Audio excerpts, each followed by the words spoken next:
bienvenue au 18-20.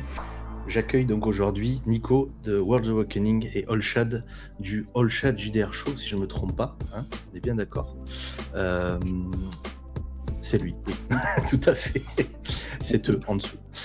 Je suis très content de vous recevoir aujourd'hui pour cette deuxième du 18-20 du Cercle de l'Aube. Ce que je vous propose, c'est de passer un petit peu en revue tout ce qu'on va voir aujourd'hui. On va parler de jeux de rôle et de jeux de plateau. On va parler de TCG, techniquement de Wargame, mais il n'y a pas d'info Wargame que j'ai réussi à sortir pour cette semaine. Pour toi, il y en a sûrement. De jeux vidéo, de ciné, de séries. On va parler de vous. Ça sera l'actu de nos invités. Et on va parler de ce que vous faites. Et puis, je vous parlerai un petit peu de ce qui va arriver aussi pour la suite sur le Cercle de l'Aube et puis des prochains invités, parce que j'ai déjà mes deux prochains invités. Je suis assez content, je les ai trouvés aujourd'hui. Oh, très bien. Peut-être baisser un peu le son, visiblement, de la musique, de ce qu'on dit. Baisser un peu le son de la musique. Je laisse la régie gérer de son côté. Je laisse quelques secondes. Allez, Pat Le Guen, en avant. Oh punaise. Et sans transition, je vous propose de passer tout de suite sur la partie jeux de rôle et jeux de plateau. Comment ça? Moi, on m'a dit de viendre, pas de préparer des choses. Donc, Tout à fait. Tout à fait. Tu as bien fait d'ailleurs. Et on attaque par le site Game on Tabletop.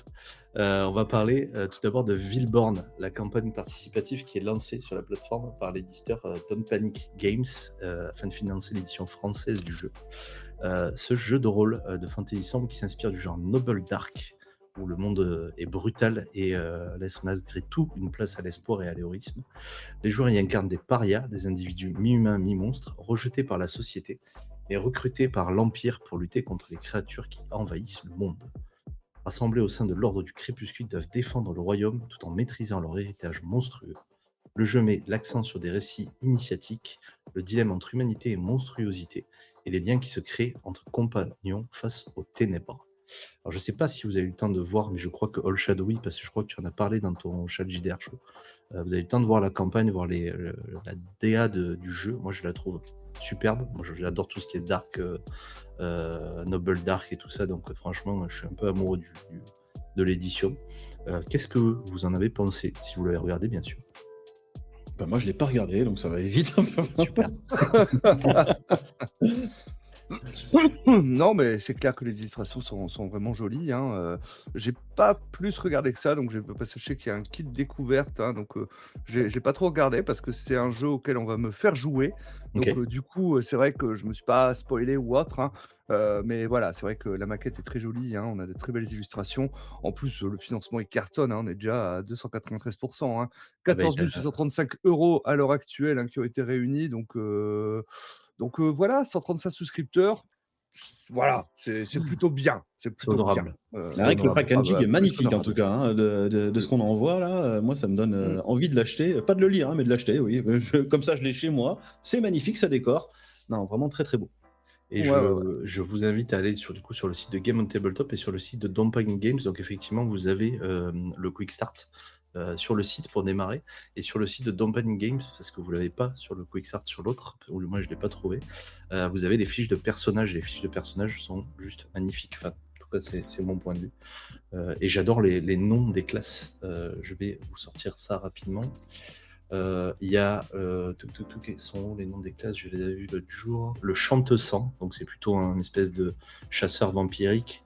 La masque griffe, la danse l'ombre, donc plutôt style assassin, etc. On a une marche spectre qui est plutôt une nécro. On a le tramsor, donc il sera plutôt sorcier, mais sorcier un peu roublard. La porte ruine, qui elle est carrément dans le délire noirceur et résurrection des morts.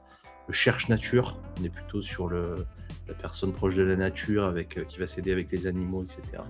Voilà, honnêtement, moi le jeu me plaît beaucoup, et visuellement et au niveau de son fonctionnement. On est sur un système un peu particulier. C'est les dés qui vont définir, comme dans tout jeu de rôle, vous allez me dire, le niveau de vos réussites. C'est-à-dire qu'en fait, selon ce que vous allez mettre comme dés dans vos compétences, des 6, des 10, des 8, etc., tout est tramé. Vous allez avoir plus ou moins de chances de réussir. C'est-à-dire que si vous avez un D6, ben forcément, il y a moins de chances que celui qui aura un D12 dans sa capacité. Et après, ça va se passer au niveau plutôt des descripteurs. Et là, pareil, si vous ajoutez un descripteur dans votre action, eh bien, vous allez pouvoir ajouter un D6, un D8, un D10, etc. etc. Voilà, moi je trouve le jeu très beau, la mécanique me parle, donc très honnêtement, si un jour vous voulez jouer, ou si quelqu'un y joue et voudra nous faire un retour, c'est avec grand plaisir. Et le kit Ah, mais d'initiation, je c'est vois qu'il est téléchargeable gratuitement. Le tout à kinisation, ouais, fait. mais j'ai pas trouvé les fiches de prêt tirées à l'intérieur, alors c'est peut-être moi qui est sur le site en tout cas de Game on Tabletop. Ouais, peut-être que sur Don't Panic Game, il y est. Dans Panic Game, il y a Moi, j'ai tout. Hein. pas. Dans Ouais, Panic bah Game, il y a voilà, les ça se fait prêts souvent, tirés, hein, ça. il y a l'aide de C'est- jeu, il y a leur Discord d'ailleurs aussi, si vous voulez aller Hmm. voir. Voilà. Et les auteurs, Mais du coup, parce que j'en ai pas parlé, c'est Claudio Pusto Rino et Cecilia Giordi Gianni. Excusez-moi, en italien n'est pas Vas-y, meilleur. redis-le parce que franchement, mais c'est pas bien c'est- écrit. Non, mais c'est de nouveau un jeu qui vient d'Italie et c'est vrai que ces derniers temps, ils ont des super productions. Hein. On pense à Brancalonia, on pense à Outgun, Broken Compass. Voilà, c'est vrai que Fabula Ultima ou autre, hein, ils ont vraiment une super production de JDR hein, depuis quelques années, les Italiens, et ça fait plaisir en plus que ça arrive en France. C'est vrai. Et t'as bien fait d'inviter Olshad. T'as vu la culture qu'il a à côté de moi? Ah ben moi, je prends que des gens qui peuvent compenser tout ce que je ne sais pas. Et comme je sais rien, la prochaine fois, il y aura 10 invités. Mais Olshad, il est là pour nous compenser 2 personnes. Donc ça va. Ça va, j'ai la taille pour. Allez, sur ces bonnes paroles, on enchaîne sur Gutterpunk. Gutterpunk, j'essaie de le dire à l'allemande, mais c'est pas évident. Gutterpunk. On est sur la campagne partie. On va jamais arriver à la faire. On se part comme ça à chaque article. À 21h, on est encore là. Ah non, à 21h, j'ai une partie, moi. On continue sur la campagne participative donc, de Gutterpunk pour financer la première publication des éditions Scaldirion. Ce jeu de rôle qui plonge les joueurs dans le Gutter, ou le Gutter, vous le direz à l'allemande ou un peu la You touch my tralala. Un monde étrange et hostile où des punks arrachés à la terre doivent survivre et défier l'autorité. Les personnages forment un crew rebelle qui affronte créatures absurdes, oppression et chaos dans un univers très marqué par la culture punk et la musique. Le ton du jeu mélange aventure déjantée, humour, rébellion contre le pouvoir en place. Le système se repose sur le Rift System, qu'ils appellent, qui utilise principalement des dés à 6 faces et qui introduit une mécanique originale où les résultats peuvent être liés à des séquences musicales et à l'énergie du groupe. Donc il y a une mécanique là aussi très particulière sur ce jeu de rôle. On en a un petit peu parlé au chat d'ailleurs en préparant la chronique. L'univers a l'air funky à mort. La contrepartie, la première, le PDF, c'est donné, clairement, 10 € pour avoir le livre de base en PDF. Et ça aide à débloquer les objectifs derrière. Et si vous les débloquez, vous avez les récompenses qui vont avec. Voilà, moi je trouve le jeu visuellement très cool et la mécanique très intéressante. Alors, je trouve qu'il y a quelque chose de super original aussi, hein, c'est que si vous prenez 10 € le PDF, vous pouvez aussi mettre 20 € et vous offrez une copie communautaire. Exact. Et donc ça, c'est vraiment cool de voir ça dans un financement participatif. Hein. Même, je crois, la version physique et le PDF est à 25, hein, si je dis pas de bêtises. Hein, là, je dis ça de tête, hein, donc voilà. Ouais. Mais voilà, vous prenez de l'isekai, du punk, vous mélangez le tout en fait. Hein. Ça vous fait Gutterpunk, hein, donc ça a l'air assez cool. Hein, donc beaucoup tourné autour de l'univers punk et ainsi de suite. Hein. Après, il y a des échanges jetons, hein, si j'ai bien compris, avec justement le Riff et le Larsen également. Hein. Yes. Donc voilà, c'est un tout petit éditeur toulousain, si je ne dis pas de bêtises en fait. Hein, donc voilà. Mais c'est quoi la copie solidaire, que je comprenne un petit peu, parce que je connais pas En le fait, concept. en gros, c'est une copie pour les gens qui n'auraient pas les moyens de pouvoir acheter le PDF. Ils pourront en récupérer une de manière gratuite. Ça se fait beaucoup sur Itch.io ou ce genre de choses des fois, où tu vas avoir des copies communautaires, hein, donc des copies gratuites pour les gens qui n'auraient pas les moyens de se l'acheter, on leur offre. Voilà. Et c'est la communauté du coup qui leur offre en donnant un peu plus quand ils achètent le jeu. Mais ça se passe comment après? Comment tu fais pour dire j'ai pas de sous, s'il vous plaît? Bah, c'est sur la confiance, hein, voilà, je C'est veux sûr, dire, on va ok. pas te demander, un un truc de un truc Un d'impôt ou DD, un autre pour RIB. vérifier que Ouais, non, ça se donne-nous base ta sur la carte confiance, hein. PMR, t'as des comme ça. En tout cas, je trouve que c'est une très belle initiative. C'est quelque chose qui, je pense, est peu connu dans le monde du jeu de rôle. Tu m'arrêtes si je me trompe, Olshad. C'est la Mmh, copie solidaire et qui c'est est peu ça, ouais. vue, du coup, je pense aussi. En tout cas, moi, depuis que j'ai vraiment commencé à mettre le doigt et à regarder les différents sites, etc., c'est la première fois que je vois ça, la copie solidaire. Si je parle de ça, ça fait une petite année maintenant que je suis vraiment le sujet en profondeur. Voilà, moi, je trouve l'initiative vraiment très belle, le jeu très beau. Franchement, le montant, il est donné. Tu disais effectivement, je crois, 25 € le Pour physique et le le physique. PDF, Mmh. et 35 € pour le physique et le PDF, plus le PDF solidaire. Donc pareil, là, vous pouvez aussi participer Ouais. à la diffusion du jeu. Et je vois l'équipe sur le projet, Pierre-Antoine Pad, de son surnom Douché, et Paul Wolfsein. J'espère que je n'écorche pas son nom. C'est ça, tout à fait. Top. On Alors, on enchaîne. nous dit dans le Oui, chat vas-y. que c'est un procédé qui existait sur des pledges de pattern recog, notamment avec Arc Doom. C'est Akibi Ok. qui nous dit ça. Ok, bah merci Akibi pour ton retour. Et effectivement, j'ai vu ton commentaire juste avant, on y a pensé aussi en voyant le jeu. C'est clairement quelque chose qu'on peut faire sur une campagne K-pop Demon Hunter. On peut s'amuser à faire Ouais. quelque chose sur ça. Voilà, Ouais. maintenant que tu as proposé, Akibi, à toi d'organiser. Non, mais si jamais il y a ce jeu qui sort, cette campagne qui sort, moi Ça va. je vise le top. Ah oui, c'est ça. C'est notre moment. Rien ne pourra m'arrêter. On est venu là pour briller. On Eh enchaîne oui, sur tout à fait. Baker Kit. Baker Kit est le jeu Sword World RPG qui ne sera pas sans vous rappeler les chroniques de la guerre de Lodos pour les plus vieux jeunes d'entre nous. La campagne participative de Sword World RPG par l'éditeur Mugen Gaming est lancée aussi afin de financer la première traduction officielle en anglais de ce jeu de rôle japonais culte, parce qu'il existe déjà au Japon. Publié à l'origine en 89 par le groupe SNE, il s'agit de l'un des jeux de rôle les plus populaires au Japon, qui a influencé de nombreux romans, animes et jeux vidéo de fantasy. Le jeu se déroule dans un monde de fantasy créé par des mystérieuses épées primordiales, remplies de guildes d'aventuriers, de ruines antiques et de magie. Les joueurs y incarnent des aventuriers accomplissant des quêtes et explorant des donjons dans un univers inspiré de l'esthétique des JRPG et des récits d'aventure épiques. On a un système ici très simple qui repose sur une mécanique simple au D6 avec des combats fluides sans grille et un multiclassage ouvert permettant de combiner librement différentes compétences et styles de jeu. Est-ce que vous, ça vous parle? Moi, c'est le Chronique de la guerre de Lodos. Je crois que c'est un des plus vieux mangas, je vais dire, que j'ai dû regarder dans ma vie, à mon avis. Hors les Ghibli, les choses comme ça. Et accessoirement, c'est un des mangas que j'aimerais beaucoup revoir parce que je ne le trouve plus sur les plateformes de streaming. Bah oui, en plus, IGG a fermé. Oui. Donc, ouais, non, moi, les Chroniques de Lodos, ça fait partie des mangas que j'ai pas encore eu la chance de pouvoir regarder. Après, on fait ça en couple et ma femme est très sélecte sur les mangas. Donc... Ah. Pour le coup, je pense que ça fait partie quand même des beaux mangas de l'époque. Hein. C'est vraiment Oui, ça. mais... Et l'autre qu'on n'arrive plus à regarder d'ailleurs, ou qu'on n'arrive plus à trouver, c'est Vampire Hunter D, je crois, qui pareil est un très vieux manga sur un vampire chasseur et qui est exceptionnel, mais qu'on n'arrive plus à trouver quasiment nulle part, quoi. Peut-être. Ouais, moi, ça me parle pas trop. Le Ouais. Vampire Hunter. Si, le nom me parle, mais c'était pas. Quand j'étais jeune, moi, je lisais surtout des shoujo. Ah. Ah bah oui, oui, on lit les histoires qu'on vit pas, quoi, tu vois. Bah oui. Bah oui. Voilà, vous avez la première info de la soirée. Les visions d'Esclaflowne. Mais tout le monde parle des visions d'Esclaflowne, mais il y en a peu qui savent que l'animé de Vision d'Esclaflowne, en termes de chara design, n'a rien à voir avec le manga. C'est vrai. Et l'auteur du manga, si je me plante pas, je crois qu'il a fait un autre manga qui s'appelle Setup Love Story. Oui. Mais je me cache parce que je vais rougir parce que moi aussi je l'ai lu celui-là. Oui, voilà, voilà. On a vu beaucoup de bananes dans ce manga, Voilà. je veux dire. Des vraies bananes. Oui. Pour des mises en situation, c'était de des type vraies fruit. bananes. Oui. De type fruit.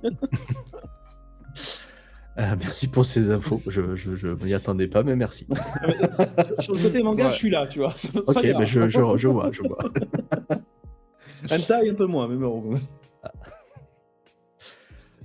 Votre avis peut-être sur ce jeu?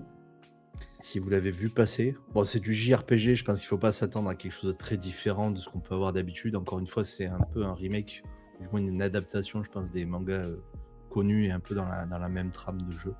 Voilà, moi je suis pas forcément mitigé sur le jeu ou le système de jeu, mais à mon avis, ça sent un peu le recuit. Encore une fois, c'est un jeu qui a maintenant 36 ans. Donc voilà, c'est une réédition en anglais. Bon, je pense que ça fera plaisir aux fans de ces univers-là. Et ça fera plaisir à ceux qui peut-être miroitaient sur celui qui existait au Japon et qui n'ont jamais eu une vraie traduction officielle, on va dire. Là, pour le coup, c'est fait. Il y a toujours un public pour les nostalgiques. Hein. Tout à fait. Après, c'est pas le premier JDR japonais que je vois. Il y en a eu un en financement il n'y a pas si longtemps que ça, il y a quelques mois justement. Hein. J'ai l'impression que ils ont quand même une approche un peu différente de ce que nous on peut avoir vis-à-vis du jeu de rôle. Hein. Donc à voir, hein, parce que ça a l'air très souvent codifié, mécanisé. Donc voilà, pourquoi pas. Hein, je pense qu'il trouvera sûrement son public. Hein, le jeu. Après, bon, voilà, ça reste de la fantasy. Bon, c'est pas mal, hein. Je pense qu'en termes de mécanique, on n'est pas très loin au niveau de on va dire, de la fermeture de la mécanique d'un Donjons et Dragons, d'un truc comme ça, non? Où c'est vraiment très. Enfin voilà, si t'as un mec qui veut se lire les 1200 pages de Donjons et Dragons et qui veut tout suivre à la lettre, je pense qu'on est à peu près dans ces types de jeux, quoi. Et je sais que Donjons et Dragons est sorti au Japon, ils avaient fait une version justement adaptée pour le public japonais a priori il y a quelques années, je crois, hein, si je dis pas de bêtises. Ok. Mais qu'est-ce qu'ils ont adapté au juste le style graphique? Je sais pas exactement après derrière ce qui a exactement été. Tu sais pas, le chat. adapté, Mais quelle hein, honte ça. Quelle honte. Je me casse. Ça m'intéresse pas plus que ça. Voilà. Bon, eh ben on enchaîne sur un jeu de rôle solo. On part chez Play-in ce coup-ci, la Bibliothèque Infinie, publiée par les fondations de l'imaginaire, dans lequel le joueur incarne un aspirant bibliothécaire chargé de collecter des documents insolites au cœur d'une bibliothèque mystérieuse. Quand je dis insolite, c'est pas du step-up love story qui est dans les rayons. Le jeu propose une exploration tranquille et sans combat, centrée sur la découverte et la narration. Le personnage dispose de compétences, orientation, recherche, connaissances, et est accompagné d'un familier qui lui apporte des bonus. Les lieux sont générés grâce à un jet de D6 qui définit via une table aléatoire ce que l'on y découvre. Au fil des actions, on voyage, on recherche et on surmonte des complications. Le joueur construit progressivement sa propre histoire dans cet immense labyrinthe de savoir. On est là clairement sur un livre dont vous êtes le héros, mais avec une dimension effectivement plus enquête, orientation. Voilà, il n'y a vraiment pas de mécanique de combat visiblement. Le système des bonus, j'ai pas eu la chance malheureusement de lire le livre, donc je peux pas vous en dire plus. Mais par contre, l'état d'esprit me plaît beaucoup. Ça change de tout ce qu'on a d'habitude. Ça m'intrigue un peu de savoir tout ce qu'on peut faire dans cette bibliothèque et ce qu'on va y trouver, quoi. Je suis curieux de voir la mécanique qu'ils ont fait justement pour faire de l'enquête en JDR solo. Vis-à-vis justement des tables ou autres, hein, parce que on va vis-à-vis des oracles adaptés pour ça. Hein, et je suis assez curieux de voir un petit peu comment ils ont fait ça, parce que je pense que c'est pas forcément évident de faire de l'enquête en JDR solo. Parce que voilà, donc assez curieux de voir ça. Mais il y a une personne à qui je pense ça pourrait beaucoup plaire ce genre de jeu du JDR solo, c'est Lisa de Imagine ton aventure. J'étais en train de chercher son prénom sur mon écran, effectivement. Lisa d'Imagine ton aventure pourrait, je pense, nous en parler un peu plus. Et à mon avis, elle est plus au courant que nous. Mais oui, je pense que c'est quelque chose qui pourrait l'intéresser. En tout cas, ce serait sa cam, hein, de prime abord. Hein. Exactement. Il y a beaucoup d'aficionados du JDR solo. Et j'ai l'impression que ça se démocratise un peu aussi, entre guillemets, c'est moins déjà une honte de jouer au jeu de rôle, donc déjà ça aide un peu. Et effectivement, ça permet aussi aux gens qui n'ont pas la possibilité de se réunir tous les 4 matins à une table. On sait la difficulté que c'est des fois de réunir 3-4 joueurs tous les week-ends, de faire autre chose. Donc effectivement, je pense qu'il y a un vrai engouement en ce moment pour le jeu de rôle. Et puis il y a des outils, il y a des jeux qui sont sortis. Des fois, j'ai des éditeurs quand même. Hein, je pense à Colossal qui est sorti chez Arcane Asylum, voilà. Donc il y a quand même, si les éditeurs derrière poussent en fait ce format de JDR solo, ou même des fois on a des mécaniques solo dans des jeux. On va dire traditionnel, mais bon, voilà, enfin à plusieurs, où ils vont te donner également des mécaniques solo. Donc c'est plutôt cool, hein, parce que y a beaucoup de gens qui aiment ça. Je me demande si d'un point de vue économique, c'est pas un peu plus rentable pour les éditeurs le JDR solo, Puisque finalement, tout le monde va se l'acheter, le bouquin. C'est pas comme les JDR classiques où tu as le maître de jeu qui l'achète principalement. Et les joueurs, en général, bon, à moins qu'il y ait un guide du joueur bien Ouais, spécifique je à sais pas. acheter, parfois, il y est même pas, quoi.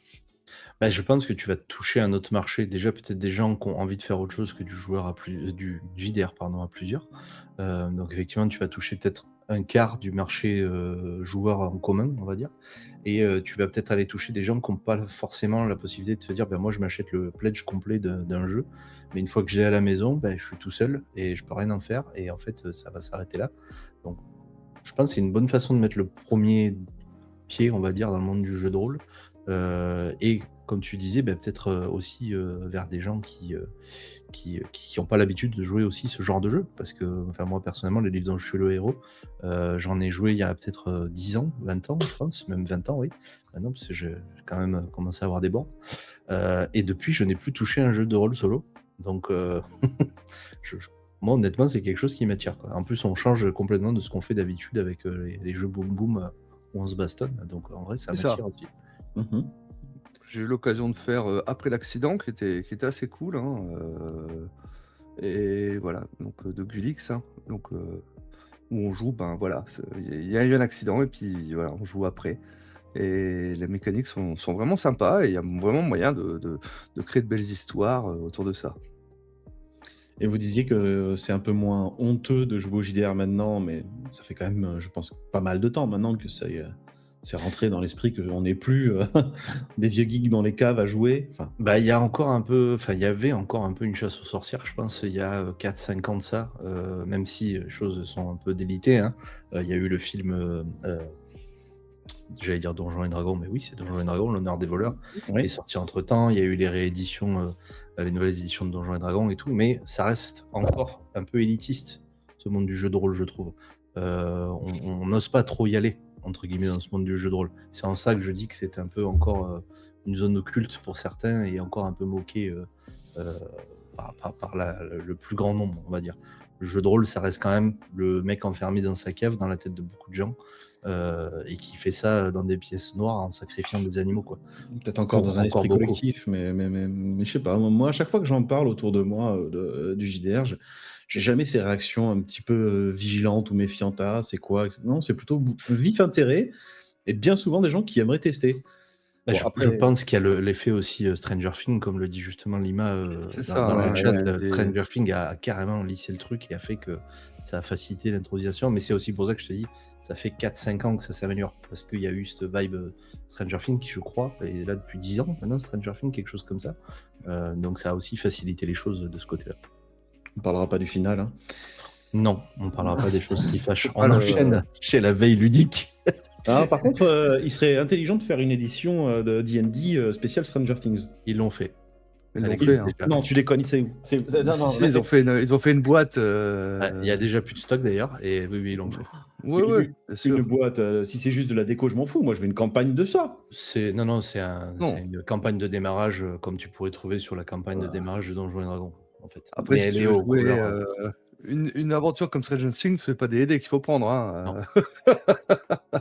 Non. Voilà. Oui.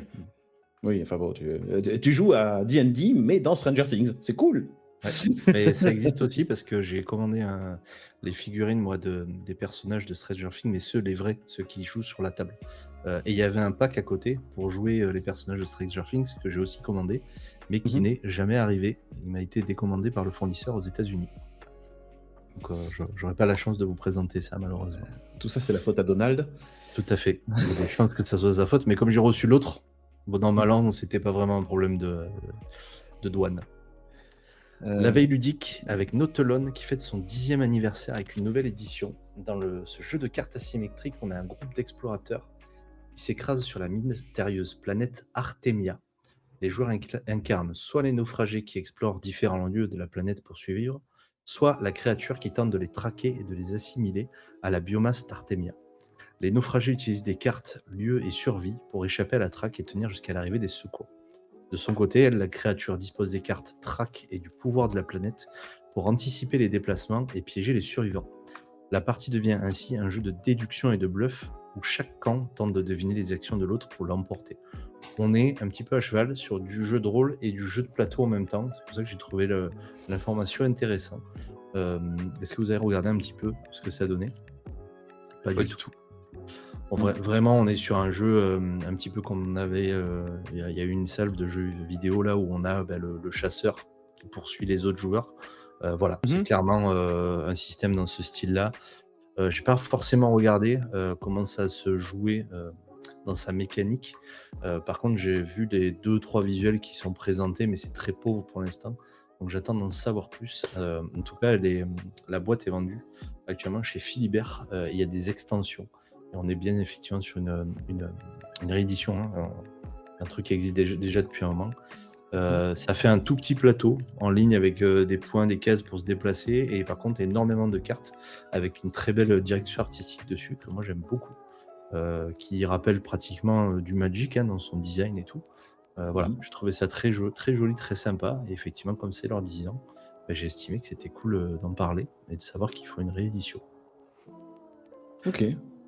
Voilà. Ça marche.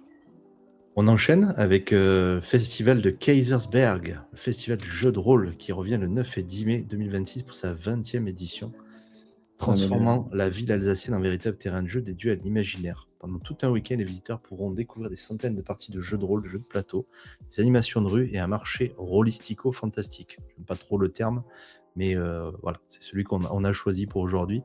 L'affiche officielle de l'édition 2026, vous la voyez, elle vient d'être dévoilée, a été dévoilée cette semaine, et elle met en avant cette année le thème créatures mythiques, annonçant une ambiance fantastique peuplée de monstres et de légendes, une invitation à plonger dans l'aventure avant même l'ouverture du festival, dont l'entrée cette année reste gratuite encore une fois pour le public. Et ça, c'est cool. Illustration faite par Olivier Sanfilippo, hein, donc elle est juste magnifique, hein, l'affiche, elle a été dévoilée dimanche dernier, donc c'est vraiment tout récent, hein. Et Kaisersberg, c'est le meilleur festival de jeux de rôle, hein, du monde, hein. Ah, Ça se passe ça se passe dans un village médiéval Ouais. qui a été quand même élu 2 fois village préféré des Français. C'est magnifique. C'est le village entier qui devient un festival de jeux de rôle. Donc vous n'êtes pas dans un hangar pendant tout un week-end. Non, vous êtes à l'extérieur, vous êtes dans des rues pavées, vous êtes avec des maisons à colombage pour faire votre festival de jeux de rôle, avec différents lieux, différentes boutiques un peu partout et autres, hein. On retrouve pas mal d'éditeurs, hein, qui sont systématiquement présents, hein. Studio Crow, il y a JDR Éditions, Les Barbus, voilà, je ne vais pas tous les citer, mais pour ça. Et cette année, il y aura justement une zone pour les créateurs de contenu qui est mis à disposition justement par le festival, hein, et a priori, moi et Cécile, hein, on devrait faire une animation. On ne sait pas encore à quelle heure, on ne sait pas encore quand, mais on va faire une animation, c'est sûr. Cool ça. Le mois de mai va être riche pour les rôlistes, hein. Le mois de juin, vous allez tous ronquer, tellement vous serez crevés. Au moins, on pourra dire non, je suis fatigué, je viens pas à la partie. Non, j'en ai marre, j'arrête pas d'aller en festival. Alors, a priori, on en reparlera Après, quelques oui. semaines avant ou après, mais du coup, effectivement, le chat, tu y seras, et nous, on aura chez Oui. nous Lima Is Gaming qui sera là et qui va vloguer pendant le festival, comme moi j'ai pu le faire l'année dernière lors d'Octogone. Voilà, et qui viendra te voir un peu tous les gens, et puis poser des questions, voir ce qui se fait, etc. Et puis ça vous permet aussi, vous qui êtes loin, d'être au festival pendant quelques heures et de voir ce qui se fait, et puis qui sait peut-être de vous donner envie pour l'année prochaine. C'est un vrai regret pour moi de ne pas pouvoir y aller personnellement, parce que on va dire loin. que gestion, intendance, distance, enfant, tout ça, c'est complexe. Je comprends. Oui. Et à un moment donné, on est obligé de faire des choix, hein, où on peut aller. J'avoue qu'avec Octogone qui tombe au mois de mai, c'est sûr que ça bouscule pas mal, hein, les plannings. Voilà. Ça enchaîne. C'est un peu dommage. J'aurais beaucoup apprécié. Je pense que là, même ma compagne aurait pu m'accompagner, mais même ma compagne, étant aide-soignante, elle travaille un week-end sur 2. Donc même là, c'est complexe. Mais je ne désespère pas. Peut-être que l'année prochaine, je pourrai enfin. Il faut s'organiser ça. On commence maintenant à organiser pour l'année prochaine. Comme ça, on prévoit tout. En prenant quelques jours avant après, parce qu'il y a beaucoup de choses dans le coin aussi à visiter, hein. Vous êtes sur la route des vins. d'Alsace, hein, donc il y a beaucoup de choses, hein. Vous avez le château de Königsbourg, qui est juste à côté. Vous pouvez aller à Rigvir, Ribeauvillé également, hein, qui sont des très jolies villes alsaciennes, donc il y a de quoi faire, hein. Colmar, hein, évidemment, donc voilà et vous restez dans le coin sans forcément, faire beaucoup de route, donc Mais c'est tout seul, Chad, quoi. C'est un guide touristique, c'est une bible du JDR, c'est fou, quoi. Eh bien, sans tradition, on enchaîne sur la partie terroir. Non, mais attends, Ah. tu cherches des invités. Ah, tout là. Tu prends un seul invité, genre moi, que tu vas renouveler avec d'autres, mais tu gardes le Chad, hein. Ah, lui, il va te meubler pendant 3 heures, hein, sans problème, quoi. J'espère que vous allez m'aider sur la prochaine, parce qu'on va enchaîner sur la partie TCG et Wargame. c'est pas ma spécialité, là. Comme si moi j'en avais une. Mais oui. On enchaîne du coup sur la partie TCG Wargame. Et la partie TCG Wargame, on va parler forcément de Pokémon, qui en 2026, le TCG célèbre son 30e anniversaire. Il y a de nombreuses sorties prévues tout au long de l'année. Il y a la série Mega Evolution qui continue, avec des extensions comme Mega Evolution Perfect Order, qui va introduire des nouveaux Pokémon X, des booster packs, Elite Trainers Box et collections spéciales qui seront également disponibles, et notamment des éditions commémoratives. Ces sorties qui vont offrir aux fans l'occasion, encore une fois, de renouveler leur expérience de jeu et de collectionner de nouvelles cartes tout au long de l'année. Attention, maintenant elles sont imposées, hein. Faites gaffe. Ah, oui, quand vous les vendez 14 millions, mais en dehors de ça, ça va. Moi, je suis pas un grand fan. On en a parlé, je crois, la dernière fois de Pokémon et du TCG Pokémon en lui-même. Je suis même pas forcément un grand joueur de TCG. J'ai un peu redécouvert ça avec des petits gars de chez Dice Playhouse. J'ai eu le plaisir de jouer en Commander avec eux. Ils m'ont réappris à jouer. Voilà. Moi, je suis pas un très grand fan de l'univers du TCG en général. Pokémon, encore un peu moins. Vous, je sais pas de votre côté. Si vous êtes des joueurs de Pokémon, peut-être. Je vous ai vexé là. C'est bon, ma chronique est foutue. Ma femme est joueuse Je de fais Pokémon. pas de TCG. Fais pas de TCG. Non, ça m'a jamais attiré le TCG. Trop cher pour ce que je sais, je trouve. Alors certains diront oui, mais si tu fais les photocopies et tout ça. Enfin bon, bref, voilà. Hein, je commence à. On dit à que c'est devenir trop un peu cher. relou. Mais on n'a Voilà. pas vu le budget qu'on met dans les bouquins de JDR après. Ah non, mais bon, je veux dire, voilà, dire, c'est j'ai combat. fait mon choix. J'ai Voilà. fait mon choix par rapport à ça. Pokémon, c'est pas ma génération. Oui, j'ai fait le premier jeu parce que c'était un RPG. Voilà, j'ai voulu le découvrir à l'époque sur la Game Boy. Mais bon, je veux dire, j'étais déjà adulte quand Pokémon est sorti. Je travaillais déjà. J'étais là, Donc, Gandalf. voilà, c'est ça. Il y a 3000 ans. Non, mais voilà, donc je suis un peu passé à côté par rapport à ça, et puis toutes les autres versions des jeux ou autres. Je dis pas, je pense qu'il y a du bon, des bons jeux vidéo Pokémon, des moins bons aussi par rapport à ça. Cependant, voilà, ça m'en touche une sans bouger l'autre, quoi. Ouais. Comment dirais. Je te rejoins un petit peu, les TCG. Moi, ce qui m'a un peu freiné dans tout ça, c'est le fait de devoir acheter régulièrement des boosters pour avoir la dernière carte, pour pouvoir faire ton dernier deck, ta dernière compo et tout ça. J'ai découvert le TCG, moi, avec le Blizzard.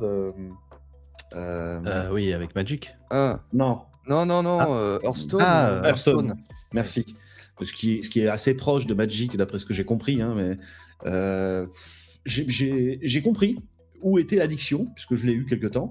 J'ai cassé un petit PEL pour ce jeu. Non, je m'y risquerai pas à nouveau.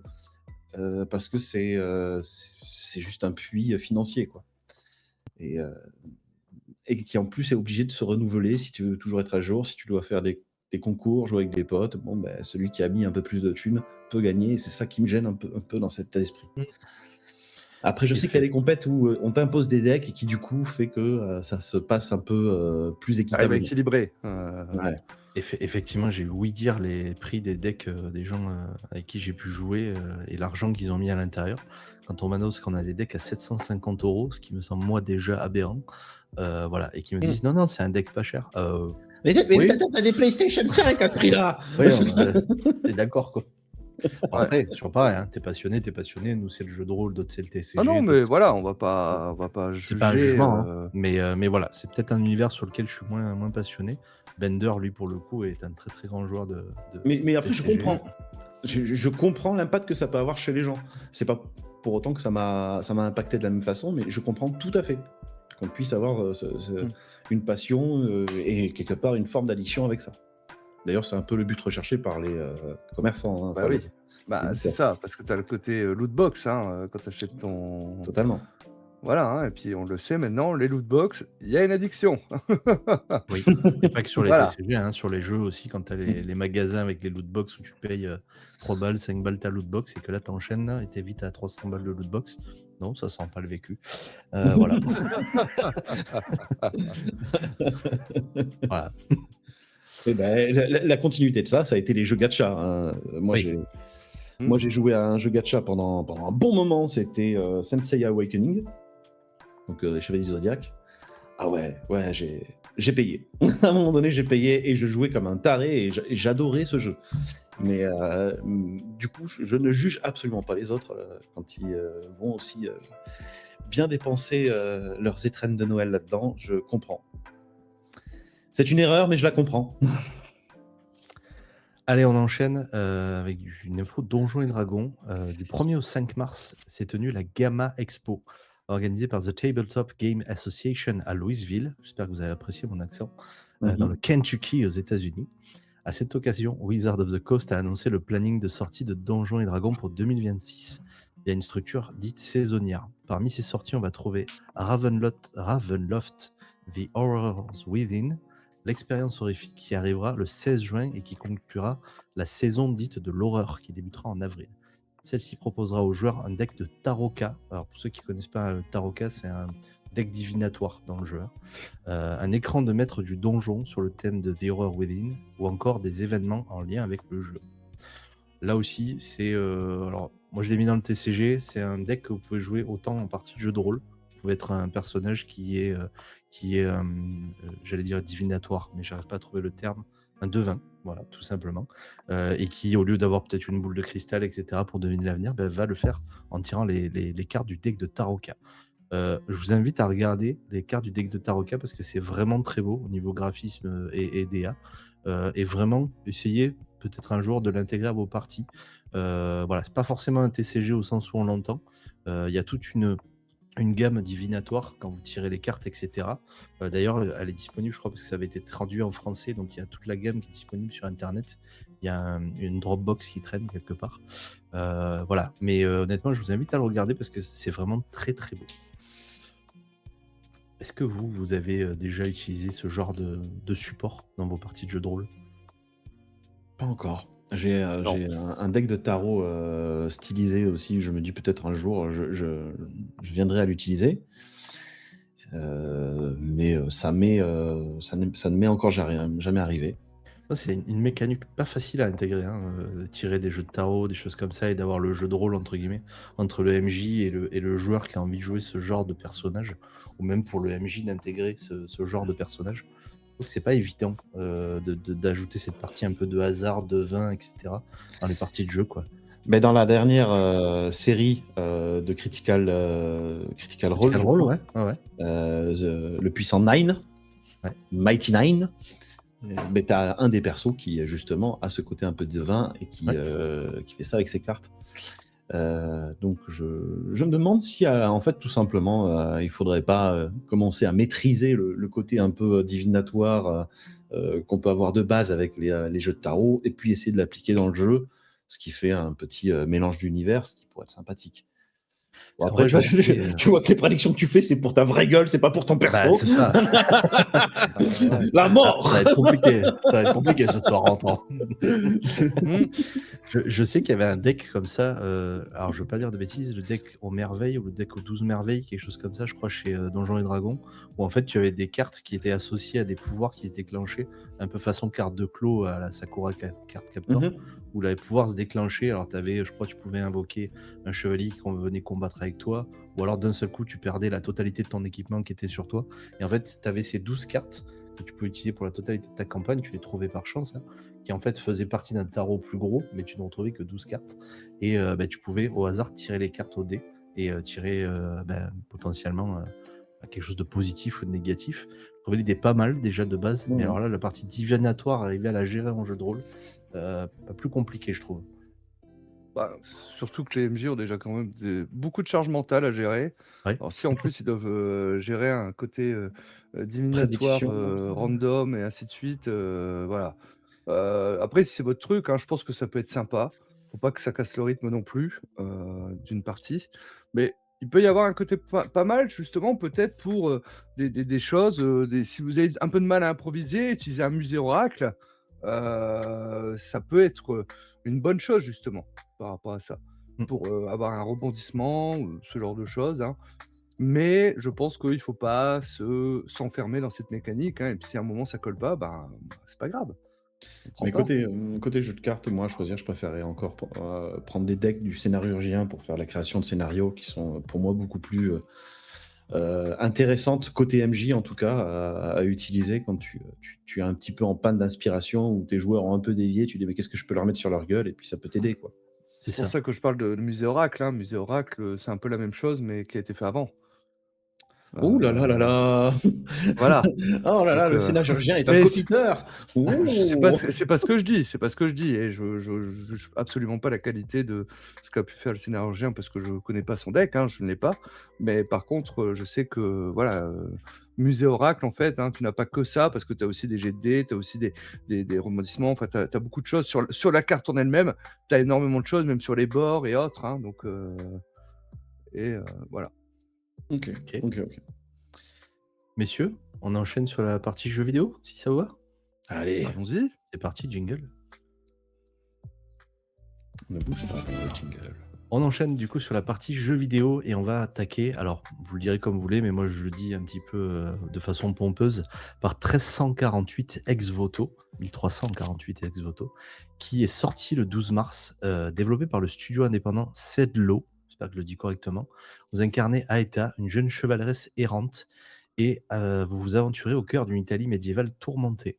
Vous vous lancez dans une quête impitoyable pour sauver Bianca, votre être la plus chère, qui est doublée par Jennifer English, qui double notamment Ombre Cœur, ou encore Maëlle de Clair Obscur. 1348 Ex Voto, c'est un jeu d'action aventure inspiré des légendes chevaleresques, ancré dans un univers réaliste. Jeu d'aventure à la troisième personne, comme Resident Evil par exemple, assez proche. Pour défaire un ennemi, il va falloir réduire sa jauge de garde. Et une fois déstabilisé, il est possible d'infliger des dégâts, un peu de stratégie avec la possibilité de changer son style entre le maniement à une main ou à deux mains de son épée. Il sera possible de personnaliser son arme par la suite, poignée, pommeau, lame. Et il y a un arbre à l'intérieur de capacité pour faire évoluer votre personnage. Moi, j'ai personnellement testé le jeu hier soir, pendant 1 heure et demie. J'ai fait la première partie didacticielle et la première quête, on va dire, par la suite. C'est très, très linéaire. Honnêtement, si vous vous attendez à un Kingdom Come Deliverance avec un monde très ouvert, et une liberté de mouvement, etc., c'est pas du tout le genre de jeu que vous allez vouloir jouer. C'est notamment très orienté, simulation. Vous avez 5 cœurs. À chaque fois qu'on vous touche, c'est un cœur et demi qui part. Et en termes de bouffe, quand vous récoltez de la bouffe, vous avez droit à 3 charges maximum qui correspondent à 3 recharges de cœur. Donc autant vous dire qu'en termes de combat, on est sur quelque chose de moins compliqué, je pense, qu'un Kingdom Come Deliverance. Moi, personnellement, j'ai beaucoup de mal avec Kingdom Come Deliverance et la mécanique a l'air super, mais j'ai du mal à y jouer. Là, pour le coup, il y a 2-3 fois où je me suis fait tanner le cuir et c'était pas évident à jouer. C'est clairement pas un jeu déjà visuellement fait pour les enfants, hein, c'est pas fait pour les plus jeunes. Et si c'est pas votre kiff de travailler sur les patterns de garde, etc., dans les jeux, clairement, je vous conseille pas le jeu. Par Ça me fait contre, penser un peu à Ghost ouais, of Tsushima, ce que tu m'en dis. un peu aussi, mais Ghost of Tsushima, je le rapprocherais plus d'un Assassin's Creed à la limite, dans la jouabilité, tu vois, avec un côté un peu plus fun, on va dire. Un Plus peu fun plus. d'ailleurs qu'un Kingdom Come Deliverance, parce que je trouve, pour le coup, les patterns, les gardes, les contres, etc., sont plus compliqués dans Kingdom Come.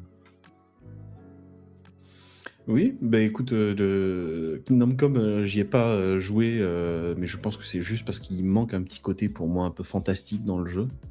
De ce que je vois, c'est très médiéval, Ah bah, réaliste. pour le coup, c'est réaliste à fond, ouais. Ouais, et c'est pour ça que ça m'a pas tellement attiré, puisque moi je suis plus team Fable. Ouais. Aller jouer à un jeu un peu médiéval, mais où il y a de la magie, où il y a des choses où je vais pouvoir un peu m'éclater et sortir un peu de la réalité, alors que là, ça avait l'air d'être très dur. Mais celui-là, ça pourrait m'intéresser si derrière, il y a une belle narration. Oui, alors c'est pas pour toi. Non, mais voilà. Honnêtement, le jeu est pas très cher. Je crois qu'actuellement il est à 25 € je crois, ou 24 € sur Steam. Moi j'ai eu de la chance de l'acheter sur une plateforme annexe, donc j'ai acheté la clé et je l'ai rentré dans Steam. Je l'ai eu à 14 €. Instant gaming, un truc comme ça. Ouais, voilà. Très honnêtement, je regrette pas d'avoir acheté le jeu, mais je pense pas que j'irai jusqu'à le finir et passer de longues heures dessus. Le côté narratif, visuel et tout est très beau, mais c'est pauvre. Je veux dire, il n'y a pas de magie, il n'y a pas de grands événements. Peut-être qu'il y aura une tour qui s'effondrera, peut-être qu'il y aura quelque chose d'un peu palpable, mais ça reste quelque chose de très très réaliste. Et on n'est même pas dans quelque chose de dark en plus. Donc il n'y a même pas une réalité qui vous frappe, etc. En tout cas pour l'instant. Voilà, c'est sans dire que c'est fade, c'est juste la vraie vie presque au XIVe siècle. Voilà, Ouais, je vois, ouais. je le mettrais un Ouais. peu comme ça. Sachant C'est que vous bon. jouez une chevaleresse, ce qui pour le coup est plutôt cool parce qu'on a plutôt l'habitude de jouer des chevaliers. À savoir que dans l'histoire, oui, il y a eu des chevaleresses. À ne pas confondre avec la chevalière, c'est pas la même chose. Voilà. La Mais chevalière. exactement, la chevalière ça se met Ouais. au doigt, la chevaleresse c'est celle qui combat au même titre que le chevalier. Voilà. Jeanne d'Arc Mais était une chevaleresse, n'est-ce pas? exactement. Olshad, un avis sur les visuels, l'univers? Euh, pff, ouais, j'avoue, j'avais vu passer le truc et les visuels m'ont pas attiré plus que ça. Je doute que ce soit un jeu pour moi. Et puis il faut que je me rende à l'évidence, j'ai quasiment plus le temps de jouer à part les quelques jeux que je fais en live en fait. Donc je joue quasiment plus aux jeux vidéo. Mais voilà, non, je pense pas que c'est le genre d'univers, le genre de jeu qui m'attire, hein. Très technique comme ça ou autre, non, Alors, honnêtement, une fois que tu prends les patterns, ça va. Mais il faut comprendre les patterns ouais, de mais garde, les contre-attaques. Quand tu te fais attaquer, des fois, tu peux plus reparler derrière. ouais. Voilà, c'est plus frustrant qu'autre chose. Mais sinon, sympa, mais un peu flat, je trouve, moi, de mon point de vue. Je suis plus jeu de gestion, ce genre de Mm. choses, voilà, je vais plus m'éclater sur, ce tu vois, je pense que ces derniers temps, l'un des jeux auxquels j'ai le plus joué, hors live, c'est Satisfactory. Ouais. Voilà, donc et je trouve ce jeu génial. Ah, Eh mais bien, c'est on vrai enchaîne que, sur un tout autre univers. Oui, pardon, Nico, vas-y. non, non, mais j'étais en train de me dire qu'aujourd'hui, en termes de jeux vidéo, moi aussi, j'ai un peu ralenti la cadence par rapport à quand j'étais ado. Et les jeux auxquels je m'attache un peu plus, c'est des jeux qu'on peut finir entre 20 et 40 heures, quoi, parce que c'est le temps que je peux leur consacrer tout en ayant une vie à côté, quoi. Et il y a des jeux qui m'attirent, mais que je ne fais pas simplement parce que bah, ils auront mon âme. Là, il y a le prochain gros jeu qui arrive en monde ouvert, Crimson Desert, Ouais, Crimson Desert. Ouais. qui a l'air magnifique, qui a l'air super intéressant, mais c'est dur, quoi. C'est dur, je me Ouais. dis, c'est un jeu de 120 heures, ça, c'est pas un jeu de 20-40 heures. Bon, et je te dis ça, et à côté, j'ai fini 2 fois Clair Obscur, je lui ai mis ses 120 heures dans les dents, mais c'est parce qu'il m'a happé, tu vois. Je suis à 1200 heures de Baldur's Gate, mais ça va, j'ai pas de problème avec le jeu Ah vidéo. non, mais Baldur's, typiquement, c'est le jeu qui, pour moi, était bien fait, mais Ouais. le problème, il était... les combats, ça dure une plombe, quoi. Ah, par contre, c'est très long quand tu avances dans le jeu. Mm. Ouais, c'est vrai que ça Bon. commence à prendre du temps. On avait fait un live ensemble il y a un moment avec Magic, et C'est long. Hein. Et on a pourtant, pas été t'es bien loin, hein. tombé avec des tacticiens, parce que nous, on a l'habitude. Et encore, Ah oui, même oui. moi, je me faisais quand même pas mal tanner le cuir. Ouais, Mais voilà. effectivement, on essayait Moi, je de me jetais dans le réfléchir sort les des choses. autres. Pourtant, les combats sont beaucoup plus faciles que dans Divinity Original Sin 2, hein, Clairement, clairement. que j'ai terminé. Mais oui, mais c'est le temps d'implication quoi, qui me Mais semble démesuré. Et, j'ai besoin que ça aille un peu plus vite dans la tactique, dans le fait de gagner quelque chose ou quoi que ce soit. Quoi. Là, c'est pas Mm. possible. moi, Baldur's Gate 3, j'y arrive à Non, jouer non. parce qu'on y joue à plusieurs, hein, parce que comme ça, on se raconte des conneries et autres. C'est ça, c'est comme ça qu'il Sinon, faut le faire. seul, j'avais essayé seul et puis j'ai arrêté. Voilà. On enchaîne. John Carpenter's Toxic Commando. On passe sur un shooter. Vous choisissez un personnage et faites équipe avec 3 amis et anéantissez des armées d'abominables monstres pour sauver le monde dans ce FPS intense. Vous n'êtes peut-être pas le couteau le plus aiguisé du tiroir, mais vous êtes des Toxic Commando. Ce jeu, c'est un défouloir entre amis avec des bons classiques pour de la coop, de quoi passer quelques bonnes soirées à défourailler du zombie. Vous allez effectuer des missions de plus en plus folles avec la clé bien sûr de l'XP pour augmenter votre classe, votre profil, avoir des nouvelles armes et pouvoir les customiser et tout un tas d'autres personnalisations. À savoir que la classe définit votre rôle dans l'équipe, soit un tank DPS, sans aucune contrainte d'équipement. Donc vous pouvez être un healer avec une sulfateuse, ça ne pose aucun souci. À pied ou en véhicule, il faudra explorer les maps pour trouver le bon matos, les meilleurs flingues, uniquement accessibles dans les niveaux de difficulté élevés. Une fois la première run terminée, on farm les maps petit à petit, qui offrent des designs et des options de jeu variées. Monter son perso et avoir les meilleurs matos possibles. Nouvelle carte, ennemis et matos en prévision au courant de l'année, donc il y aura, je pense, beaucoup de mises à jour au fur et à mesure. J'y ai joué ce matin, parce que malheureusement, je me suis levé très tôt, à 6h, j'avais les yeux ouverts. De 6h à 7h, je me suis dit, il faut que tu arrêtes, sinon tu n'auras jamais le temps de tester le dernier jeu, dont on va parler après. Parce que c'est vrai que le truc vague de zombies, mais maîtrisé, parce que pour le coup, quand une vague s'arrête, elle s'arrête, tu as le temps d'aller faire la suite, c'est très addictif. Alors moi, j'étais pas trop la pression d'avoir tous les zombies sur soi, etc. Et là, je trouve qu'il y a une bonne balance entre les deux. Ce que vous voyez à l'écran, les grosses vagues comme ça vient plus tard. Donc, dites-vous que c'est pas dès le départ où vous allez vous faire défourailler de tous les côtés. Vous avez quand même le temps, c'est assez évolutif, ça prend le temps de venir. Voilà, vous pouvez foncer à travers les vagues de zombies avec votre véhicule. Vous avez des ondes IEM que vous pouvez envoyer pour désactiver des trucs. Il y a un système de grappin dans la bagnole. Il y a des trucs vraiment cool. Est-ce que vous, le visuel, ça vous parle? Encore une fois, on m'avait dit, hein, vous ne jouez plus trop aux jeux vidéo. Est-ce que c'est quelque chose qui pourrait vous faire J'ai kiffer pas dit que je jouais plus trop. J'ai dit que je me consacrais à des jeux qui sont entre 20 et 40 heures de finissables. Oui, voilà, du Hadi, du Hadibou. Voilà, Mais je t'emmerde, mec. c'est un Left 4 Dead-like, Oui. voilà, ou Vermintide. Donc à voir, hein, moi, ce genre de jeu, je me suis toujours éclaté avec des potes. Voilà. Oui, clairement, c'est un jeu coop. Hein. C'est ça, tu vois. On s'éclatait, on tapait, tout ça. C'est un peu des fouloirs. C'est ça. Faut voir la difficulté, parce que Elle est réglable. Elle est réglable pour Left 4 la Dead difficulté. était un peu, était pas génial, je crois. Je sais plus comment il s'appelait. Mais voilà, c'est vrai que pourquoi pas, hein, mais je doute que j'ai le temps d'y jouer. Du coup, moi, j'ai eu l'occasion d'y jouer qu'avec les 3 IA qui t'accompagnent et honnêtement, elles se gèrent très bien toutes seules. Elles ne vont pas forcément se ramener au chaos, etc. Mmh. Et je crois que j'étais en mode facile parce que vu comme ça a été simple à avancer, à mon avis, je l'ai laissé toute seule gérer tout. Donc après, voilà, je pense que tu as un niveau d'IA, un niveau de vague aussi pour augmenter le nombre de zombies qui te viennent dessus. Voilà. Mais effectivement, c'est un jeu clairement à jouer à plusieurs en coop. C'est là où va être l'intérêt. Mais c'est pas tellement mon truc, moi. Ça plairait plus à ma femme, ça, tu vois, le truc de défouler les zombies. Elle était pas mal sur Call of Duty, le mode zombie, là. Le mode zombie, ouais, exact. On retrouve un peu cet état d'esprit, si ce n'est que ça a un côté un peu plus cartoon, je mets entre guillemets. Ça a un côté plus jovial, on va dire. C'est un peu moins simulatoire. Voilà. Ok. On enchaîne sur Monster Hunter Stories 3. Tu voulais peut-être dire une dernière chose? Non, je t'en prie. Ok. On enchaîne sur Monster Hunter Stories 3. Là aussi, j'ai joué juste après. Ce matin, je t'ai vraiment réveillé beaucoup trop tôt. Qui s'appelle Twisted Reflection. C'est le nouveau spin-off de la série Stories de la franchise, développé et édité par Capcom. Il est sorti le 13 mars 2006. Vous y incarnerez l'héritier d'Azuria, chef des Rangers aux capacités spéciales. Seul rider de Ratalos du royaume, vous reconnaîtrez le nom du dragon hein, qu'on combattait dans un des épisodes.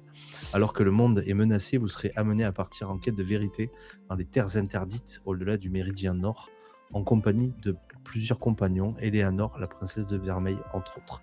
C'est un JRPG, on va retrouver un petit peu l'état d'esprit au tour par tour, dans lequel vous choisissez les attaques de vos armes ou de vos monstres parmi les 3 catégories disponibles, technique, force, agilité.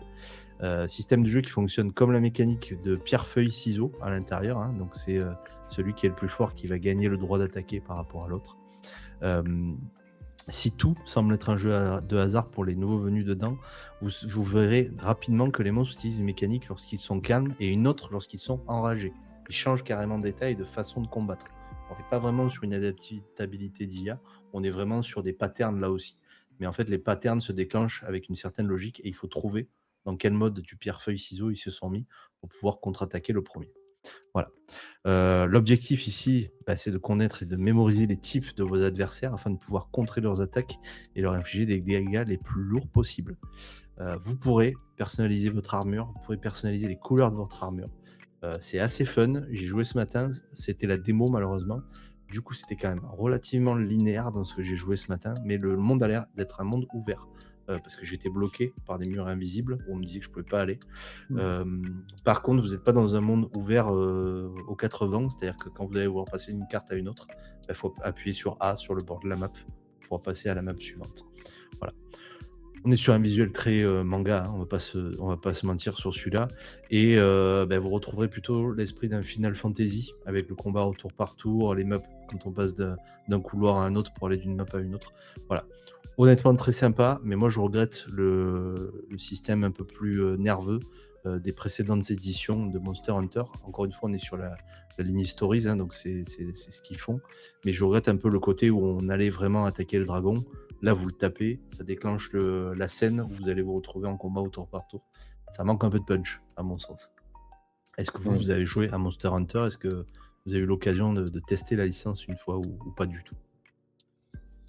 Pas du tout. Je suis totalement passé à côté de cette licence, hein, malgré que beaucoup m'ont tanné pour y venir, voilà. Un peu OSEF, j'avoue que celui-là, bon là tu me dis en plus c'est un JRPG donc voilà, alors graphiquement il est joli mais je suis assez imperméable en fait, je trouve que c'est un style qu'on a déjà vu, revu et revu. En vrai, tu retrouves, Heu, on parlait de Sword World RPG, tu retrouves exactement le même style de visuel, un peu chronique ouais, de la guerre de Lodos, et cetera, voilà. c'est ça donc un peu OSEF tier pour moi, hein, voilà. Oui, écoute, moi non plus, j'ai pas été, attiré par la licence Monster Hunter. Bon, je vais pas dire de gros mots et dire que c'est un Pokémon pour les grands non plus. Je suis Ouais, pas relativement d'accord vraiment. avec toi. Désolé pour les fans de Monster Hunter, mais je suis relativement d'accord avec toi. Après, je trouve qu'il y a un certain manque de liberté sur ce côté Pokémon. Tu limité, hein, dans le nombre de monstres que tu peux prendre. Tu peux pas prendre 10 fois le même monstre. Voilà, c'est un peu dommage, on va dire, de ressortir un jeu qui sent un petit peu le réchauffer pour moi, et où effectivement tu n'intègres pas de nouvelles mécaniques et tu restes un petit peu sur tes acquis. Ça plaît à une catégorie de gens, on va pas se mentir, mais c'est clairement pas le genre de jeu que je vais acheter pour le coup. J'étais bien content qu'il y ait la démo et de pouvoir la faire. Potentiellement, je la finirai parce qu'elle avait l'air intéressante, mais j'irai pas mettre 40-50 balles dans ce jeu-là. Il faudrait que je regarde le prix parce que je vous lance un prix comme ça, mais je crois pas qu'il soit à 40 balles. Mais oui, je suis assez d'accord avec vous, on est sur du vu-revu et ça sent clairement le réchauffer. Non, il y a quelques années, il y avait, avec Borderlands, je sais pas si vous avez un peu Oui. touché à Borderlands, Mmh. il y avait, les jeux, qui sont purement narratifs de Borderlands, A Oui. Tale from Borderlands. J'avais fait le premier, j'ai pas fait le second, mais je pense que c'est peut-être pas plus mal, mais le premier était exceptionnel. Donc, moi, je comprends qu'il peut y avoir, si tu veux, des espèces de spin-off au niveau des licences comme ça qui viennent chercher un autre public. Mmh. Après, Monster Hunter, Stories, t'as un peu là, je sais pas s'il y a pas une espèce de trahison rien que dans le titre, quoi. On vient chasser, mais il y a une histoire. Oui. Il y a le bon chasseur de monstres, il chasse. Il y a le Ah, le bon bon, chasseur de monstres, et le mauvais chasseur de monstres, voilà. Alors, c'est un le peu ça. bon chasseur de monstres, il voit un truc, il tape. Ouais, top. Voilà, hein, Mais et le mauvais chasseur de c'est ça. monstres, il voit un truc, Oui, Il tape. tape. oui, Ouais, oui, Voilà. c'est ça. Mais Oui, bon, oui. c'est pas pareil, c'est pas C'est pareil, c'est un c'est un bon mauvais chasseur. chasseur, quoi. voilà. Enfin, C'est ça, voilà. c'est le mauvais chasseur. C'est ça, c'est ça, Voilà, on c'est est ça. d'accord, Ouais, on est d'accord, ouais, hein. tout à Non, fait, mais je tout à sais fait. que la licence Play, voilà, il y a beaucoup de gens Mmh. qui y jouent. Surtout, alors, je sais pas si c'est parce que j'ai l'impression que là, ça a l'air d'une version un peu différente, mode JRPG par rapport au combat assez, dynamique, un peu tactique et tout ça. Enfin, c'est l'impression que j'ai, mais bon, je suis jamais rentré dedans donc voilà. Alors, je sais pas si c'était déjà présent dans les précédents. La seule partie qui est un peu rigolote, je trouve, c'est que quand tu joues en combat au tour par tour, tu as la possibilité de charger une barre qui va te permettre de monter sur ton dragon et de faire des combos. Tu vas attaquer avec d'autres dragons, d'autres personnes. Voilà, c'est la seule partie un Ouais. peu fun, mais je pense que c'est vite Ouais, laillant tu une barre de dans super, le quoi. c'est ça, c'est ça. Donc voilà, tu passes en mode Super Saiyan dragon et puis tu casses Ouais, tout. voilà, Et donc en termes d'originalité, les non. patterns par contre à casser, quand tu as le monstre qui passe en enragé, parce que tu es obligé de le casser pour pouvoir le tuer. Ça par contre je trouve que ça ajoute un peu de saveur au truc, mais ça reste quand même très redondant, Ouais, il y c'est avait du déjà déjà des vu, quoi. RPG qui faisaient ça, donc Voilà, on est bien d'accord. Bon, bah, au moins on est raccord sur tous ces jeux-là. On enchaîne sur la partie ciné-séries? C'est parti. Alors d'ailleurs je dis ciné-séries, mais ciné et séries, on va arrêter de se le dire à l'anglaise, pardon. On va En commencer anglais, on dirait Series. pas series, on dirait Voilà. non, en TV plus show. on Voilà, dirait pas séries, quoi, c'est voilà, la série. ciné and series, La série, Yeah. c'est le fruit sur Voilà. l'arbre. Le cercle de l'aube est international. C'est ça, c'est ça. We I live speak in New English York from here. Texas. Yeah! Je America! suis pas Fuck revenu du yeah! festival Donjons et Dragons, c'est pour ça.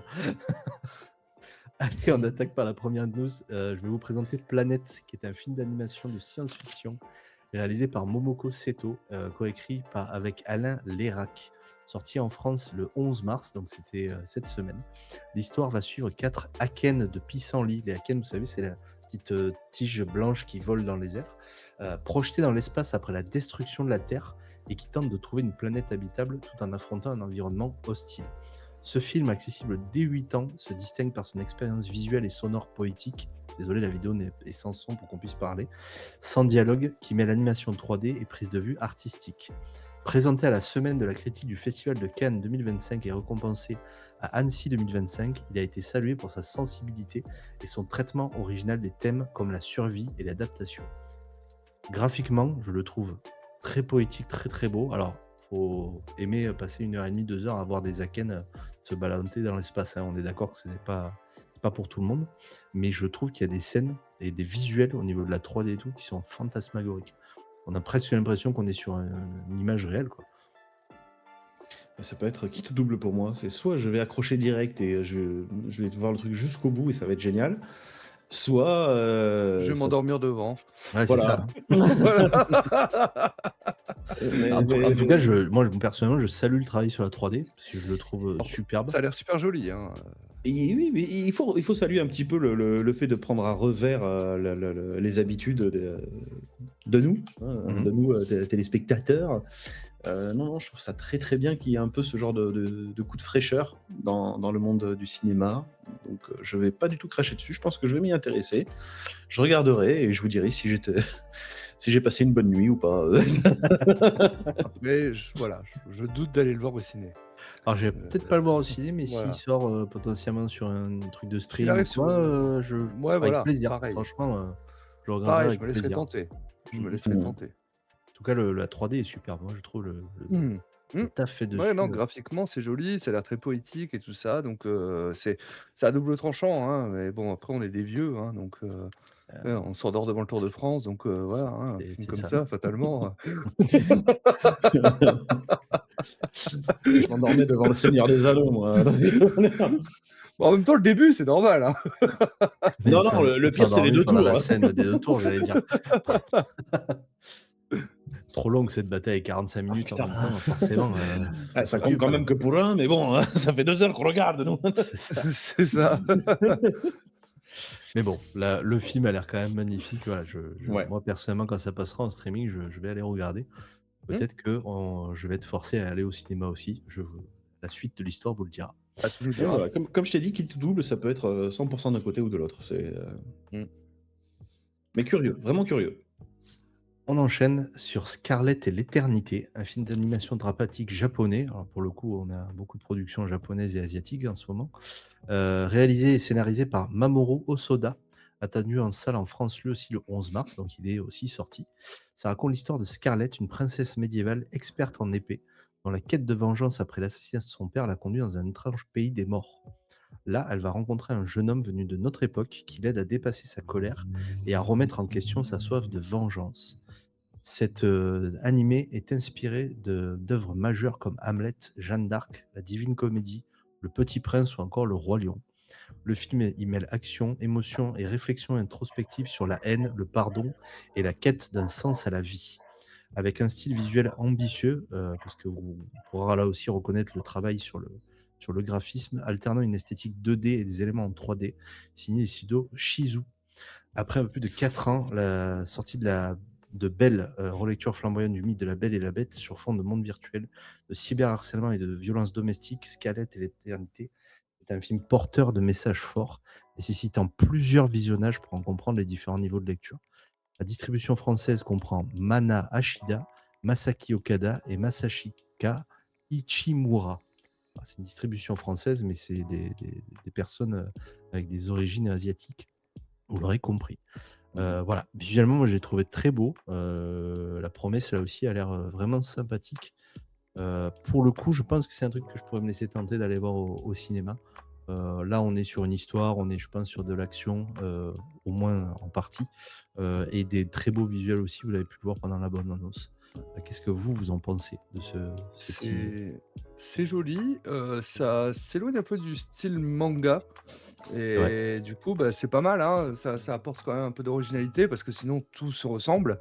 Au vu de ce qu'on a vu là dans la bande annonce, hein, l'animation a l'air, vraiment sympa et puis bon, par contre, les inspirations que tu donnais, ça fait quand même un sacré mélange quoi, hein, Mmh. Bah, du coup, c'est vachement inspiré, d'œuvres françaises finalement et d'histoires françaises, donc effectivement le mélange est intéressant, je pense, il faut voir ce que ça donne. Bon, il y a ouais, le Roi Lion qui lui, pour le coup, est pas français, hein, on est bien d'accord. Heu, bah, ouais, enfin, tu mais as cité d'autres il y a il choses, y a hein, surtout, La je Divine pense, Comédie, ouais, il y a surtout, je pense, heu, cette étude, un petit peu sur la partie, message sur les violences, les choses comme ça, sur la haine, voilà. Je pense que tout le travail, il est surtout là, dans le fond du film. mmh, On nous conseille, hein, une lecture avec plusieurs visionnages pour comprendre effectivement tous les niveaux ouais. d'implication du film. Voilà, moi je pense que c'est un truc que je pourrais me laisser tenter d'aller voir. Je pense pas que ça soit quelque chose d'adapté à tous les publics. Mmh. Déjà sûrement pas à un public, enfant, Mmh. potentiellement à de l'ado, mais en expliquant, en amenant les choses. Voilà. Mais moi honnêtement la vision, le graphisme me plaît bien. Je rejoins un peu ce que dit, Powi dans le chat. On est sur un visuel qui fait penser un petit peu au film des Rohirrim qu'il y a eu, mélangeant un peu 2D, 3D, comme ils l'ont fait. Mmh. Voilà, c'est vrai qu'on est un petit peu sur ce niveau de lecture graphique. Moi, j'ai pas forcément aimé dans les Rohirrim. À voir sur celui-là Mmh. ce que ça va donner. Faut pas que ça soit tout le temps, quoi. C'est ça le truc. Pour le Mmh. coup, les Rohirrim, comme il y avait beaucoup de bastons, bah, il y avait beaucoup la scène en arrière et les personnages en 3D devant et ça m'a assez gêné, pendant la vision de l'animé, quoi. Bah, c'est exactement là où je voulais en venir moi, c'est que j'ai du mal avec ces productions qui vont mélanger un peu les 2 styles, 3D et animation 2D. En plus de ce que j'ai vu, il semblerait qu'au niveau, FPS 2D, ce soit un peu saccadé, donc on est sur un truc qui va coller un peu à l'ambiance, je crois des Spider-Man, Mmh. Miles Morales là. Ouais. Je sais pas, ça fait un peu trop pour moi, un peu trop de mélange. Alors je suis peut-être un peu vieux con et habitué à ce qu'il y a une véritable séparation des genres, hein, mais je sais pas. Autant je trouvais vraiment magnifique les aspects 3D, autant dès qu'il y avait de la 2D, j'avais un peu là, en tout cas dans la bande annonce, j'avais un peu ce sentiment de: «Ouais, ça fait un peu cheveux sur la soupe, j'ai un peu du mal à voir la cohérence de l'univers dedans, quoi». Donc c'est, après, je pense que l'histoire doit être, à mon avis, très, très bien, hein, surtout s'il y a plusieurs niveaux de lecture, ça veut dire qu'il y a des choses qu'on comprend que la deuxième ou le troisième visionnage, quoi. Je sais pas. Je t'avoue, je sais pas, j'ai un peu peur de regarder ça et d'avoir trop d'infos et de me dire à la fin: «Ouais, c'est bon, je regarde un truc pour me détendre, pas pour me rappeler les problèmes, quoi». Bah, je pense qu'il y a un travail plutôt de réflexion derrière justement pour, les gens qui sont peut-être touchés par les sujets qui vont être abordés dans la série, enfin dans la série, dans le On parle d'un truc que personne n'a vu, donc non, non, bien sûr, il Mmh. est sorti là en salle Sorti il y a 2 jours, hein, et encore une ouais. fois, c'est une bande annonce. Peut-être que la lecture, nous, elle est faussée aussi par les scènes choisies, mmh. l'enchaînement et Oui, cetera. oui, tout à fait, Voilà, bonne surprise, par exemple, un peu qu'il y avait ce mélange de genres, je crois, hein, c'était les Godzilla en animation, c'est vrai. ou que j'avais pour le coup bien aimé. Donc ça peut, je me réserve le droit complètement de changer d'avis, tu vois? Donc c'est pas, c'est Tu pas as un avis tout à fait le définitif. droit. Là, on est sur de l'a priori, Tu as le tu vois? droit, tu as le droit. Ouais, bien sûr. Merci, merci, merci, merci.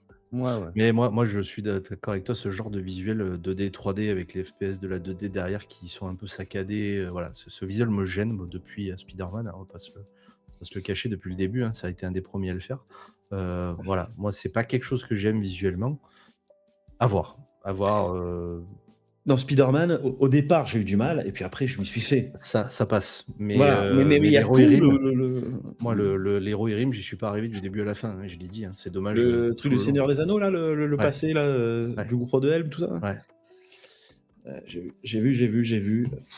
Et j'ai été déçu parce que le graphisme des personnages, un peu à la guerre de Lodos, on y revient encore, hein, j'ai adoré quoi. Je me suis dit: «Putain, c'est bien, on va revoir un guerre de Lodos-like mis au goût du jour avec l'histoire d'Heroirim et tout». Alors déjà l'histoire est pas ouf de mon point de vue, et en plus cette 2D, 3D, j'ai eu un peu du mal quoi. Je suis pas arrivé quoi. Je Il suis y avait sorti des de là bonnes avec choses. il y avait des bonnes choses, mais Mais ouais, ouais, je suis d'accord avec toi. c'est un J'ai décroché 50-50 aussi quoi. des fois, donc je suis d'accord avec toi là-dessus. C'est un peu inégal dans le traitement. C'est ça. Et c'est dommage parce qu'il y avait une belle chose à faire, je pense, sur le sujet quoi. J'aime bien quand on parle comme ça parce on fait genre qu'on est capable de faire mieux, hein. Non, clairement Non! pas moi. Moi clairement pas. Allez, on enchaîne avec des séries Netflix cette fois. Alors oui, on va faire la pub pour le géant du streaming, hein. Mais on est obligé parce qu'on va parler de Peaky Blinders, l'Immortel, le film Mmh. adapté de la série qui sort le 20 mars et qui conclut l'action de la série originale arrivée avec Cillian Murphy. Toby Shelby se voit obligé ce coup-ci de revenir à Birmingham en pleine Seconde Guerre mondiale pour faire face à son propre fils, Erasmus Duke Shelby, campé ce coup-ci par Barry Keoghan qui va être en face de lui. Je ne tease pas plus le film parce que je n'en sais pas plus, je me languis comme vous de le voir. Moi, j'ai pas personnellement suivi la série qui a l'air très belle, mais je voulais attendre qu'elle soit finie. Et là, pour le coup, maintenant, elle est finie, je vais pouvoir l'attaquer. On est bien d'accord qu'elle est saluée par tous les critiques, hein, l'image, la photographie, tout est magnifique, les costumes sont magnifiques. Je pense que personne pourra dire qu'il y a quelque chose qui ne va pas. Potentiellement, il y a sûrement des choses qui ne vont pas, mais je pense que ça se compte sur les doigts d'une main. Voilà, moi je me languis vraiment le 20 mars de voir ça, de voir ce que ça donne. Est-ce que vous avez suivi la série? Est-ce que vous avez regardé un petit peu? Non. De mon côté, moi, que la première saison et j'avais, passé un bon moment et je crois que si on n'a pas continué, c'est juste on a zappé. On a Ok. oublié qu'il y avait ça. Mais franchement, le casting pour moi était d'enfer. La façon dont ils amenaient les intrigues était très, très bien faite et je suis pas du tout, un amoureux de ce genre de série, hein. Donc Mhm. s'ils ont réussi à me garder, c'est qu'il y avait quelque chose de bien derrière, une façon de raconter qui me plaisait. Donc, moi, je pense que Peaky Blinders, ça reste une valeur sûre et que je pourrais facilement élever, je crois, au même rang que Breaking Bad. Mhm. Je le pense largement, oui. Ça fait partie des top of the top des séries, clairement. Mm. En tout cas, la photographie, elle est encore une fois magnifique dans cette bande-annonce. Et puis là, pour le coup, la bande-annonce le vend bien. Ouais, bon, très bien. Contrairement à Scarlett et l'Éternité. Là, ouais, voilà, la bande-annonce me donne envie de reprendre la série, tu vois. Voilà. Pour le coup, on a envie de savoir. Voilà pour Peaky Blinders, l'immortel.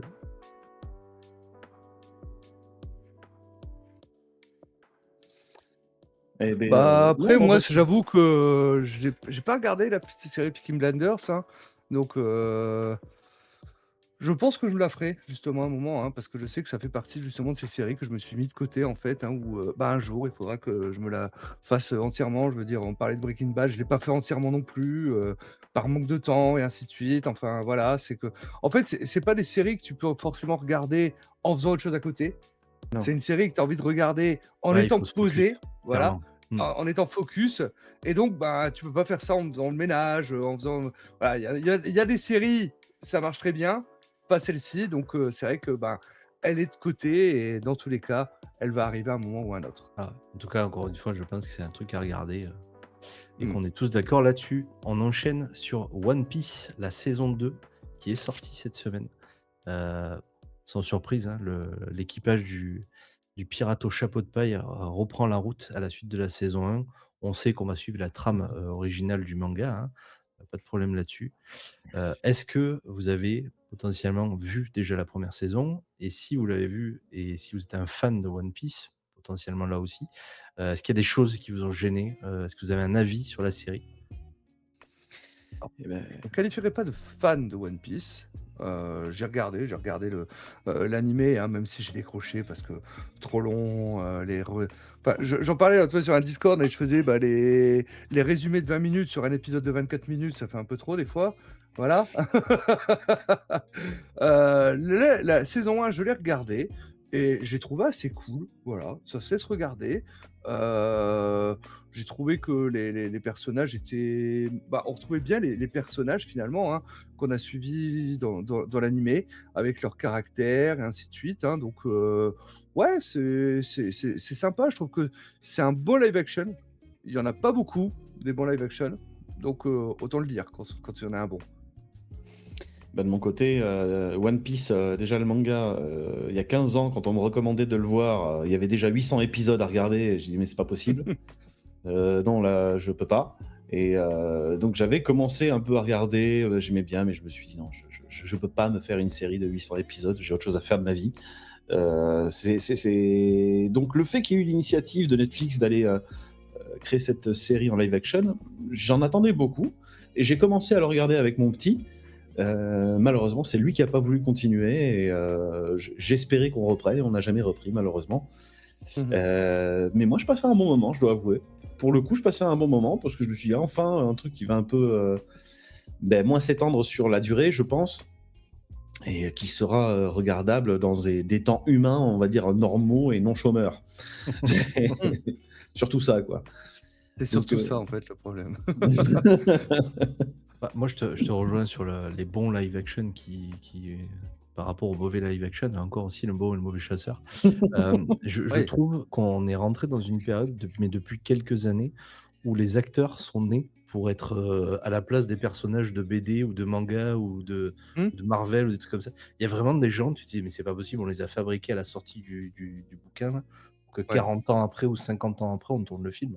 Il y a un truc, on les a créés génétiquement, ces gens-là. Ou alors c'est un bébé éprouvette qui est dans un truc depuis un an et on fait On va des peut-être clones. apprendre des choses.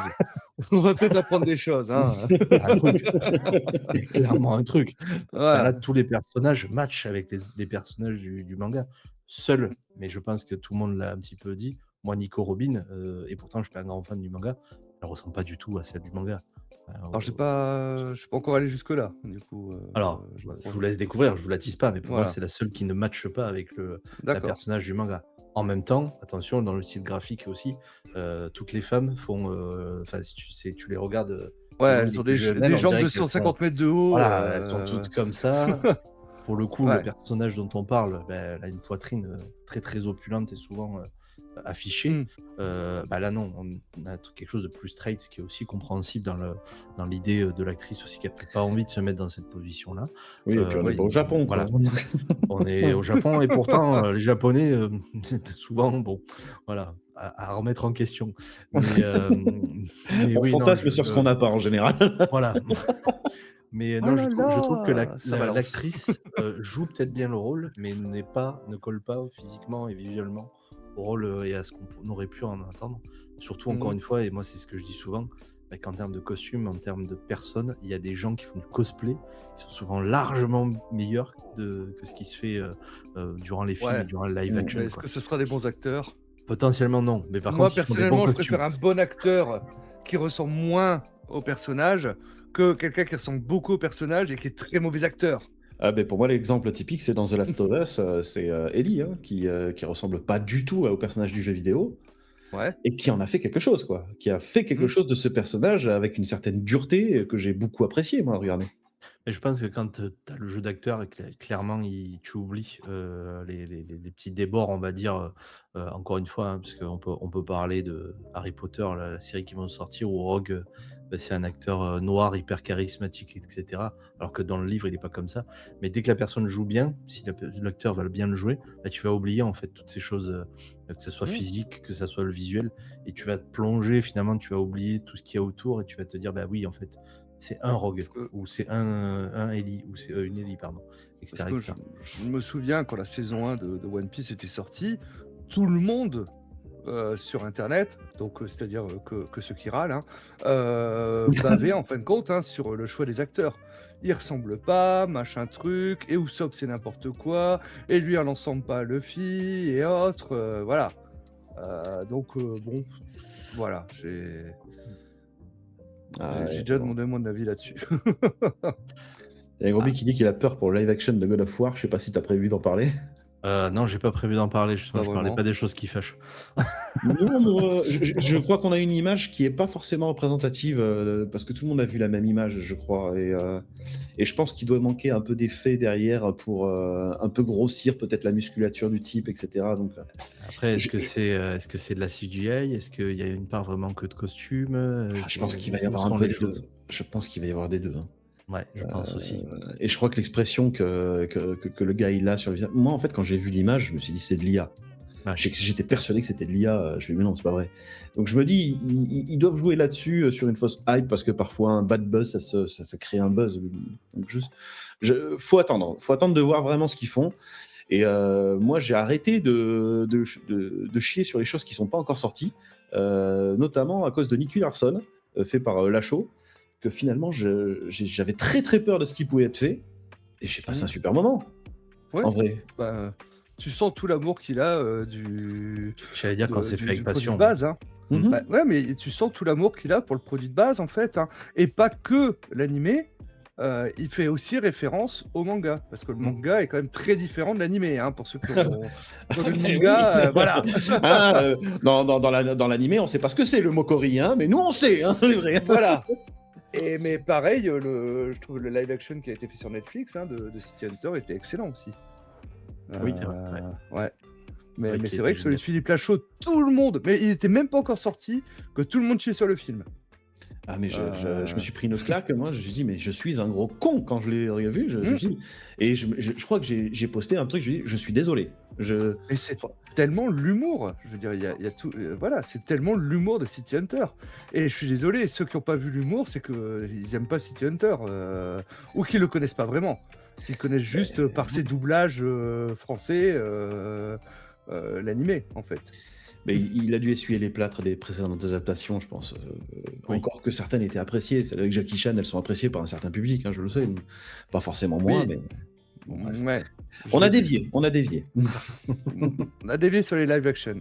Bah, ça tombe bien que vous mettiez la barrière maintenant, puisqu'on va passer à la deuxième partie de l'émission, et on passe du coup à l'actu de l'invité et des invités pour le coup. Jingle.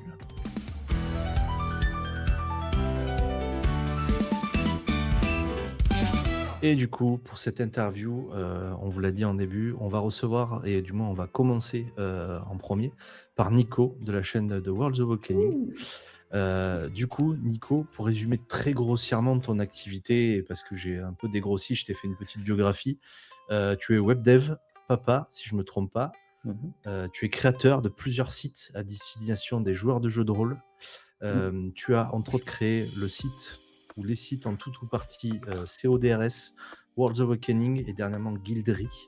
Et tu es aussi le gourou, si j'oserais dire, de la forge sur l'événement de l'Octogone qui aura lieu pour sa 16e édition à l'Orexpo de Lyon du 22 au 24 mai 2026. Est-ce que j'ai bon jusque-là? Jusque-là, t'as tout juste. Super. Ma première question est simple. Comment fais-tu pour abattre tout ce travail? Et depuis quand tu t'es lancé dans le web dev? Est-ce que c'est ton travail à plein temps, etc. Alors, webdev, c'est mon métier à la base depuis plus de 15 ans hein, maintenant, peut-être 20 si on compte le tout début, mais bon, jusqu'à ce que je devienne, on va dire, opérationnel. Il a fallu quelques années. Et je travaillais vraiment sur tout type de projet, tout type de structure, du petit projet au très gros projet, aux très grands enjeux. Et à un moment donné est venu... j'étais pas loin d'un burn-out à force de travailler comme un tavanard sur ces différentes choses. Et le jeu de rôle, j'avais envie de m'y en mettre. C'est comme ça que je me suis intéressé à Chroniques oubliées. Et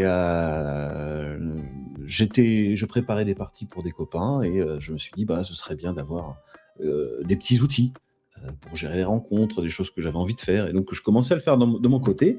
Et le site sur lequel je m'appuyais, qui était déjà CODRS à l'époque, mais fait d'une autre manière, par Benjamin Lupu, qui est un auteur de romans, de fantasy et de différentes choses.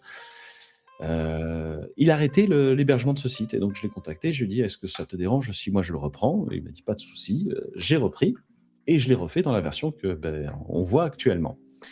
Bien sûr, bon, comme c'est un projet dans lequel je n'ai aucun financement et que je voulais quand même qu'il ait de la gueule, c'est un projet avec lequel j'ai utilisé des images IA, mais il faut savoir aussi que derrière, je touche vraiment à rien sur ce projet.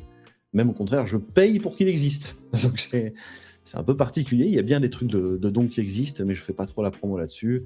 Et je crois que j'ai un petit côté un peu coupable de me dire j'utilise de l'IA et j'ai pris pas mal de réflexions là-dessus pour les illustrations. C'était les tout débuts et j'ai dit on va pas en plus se faire de l'argent dessus, ça risque de rajouter beaucoup d'huile dessus. Et puis de toute façon, c'est un jeu qui ne m'appartient pas, donc j'avais pas les droits de le faire. Et du coup, je suis parti sur la création de mon propre jeu qui est World's Awakening. Ok.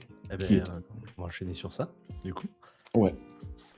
Tu es donc le créateur de ces sites. Effectivement, parle-nous de World's Awakening, ton univers de jeu de rôle. Mais juste avant, je voudrais que tu me dises d'où te vient la passion du jeu de rôle.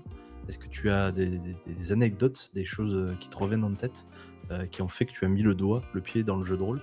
Ah oui, je peux te dire exactement. Je te parlais de Chronique oubliée, comment j'ai mis le dedans. En fait, il y a 15 ans de ça, j'avais un copain qui avait créé son jeu, qui nous faisait jouer, et j'avais adoré l'expérience.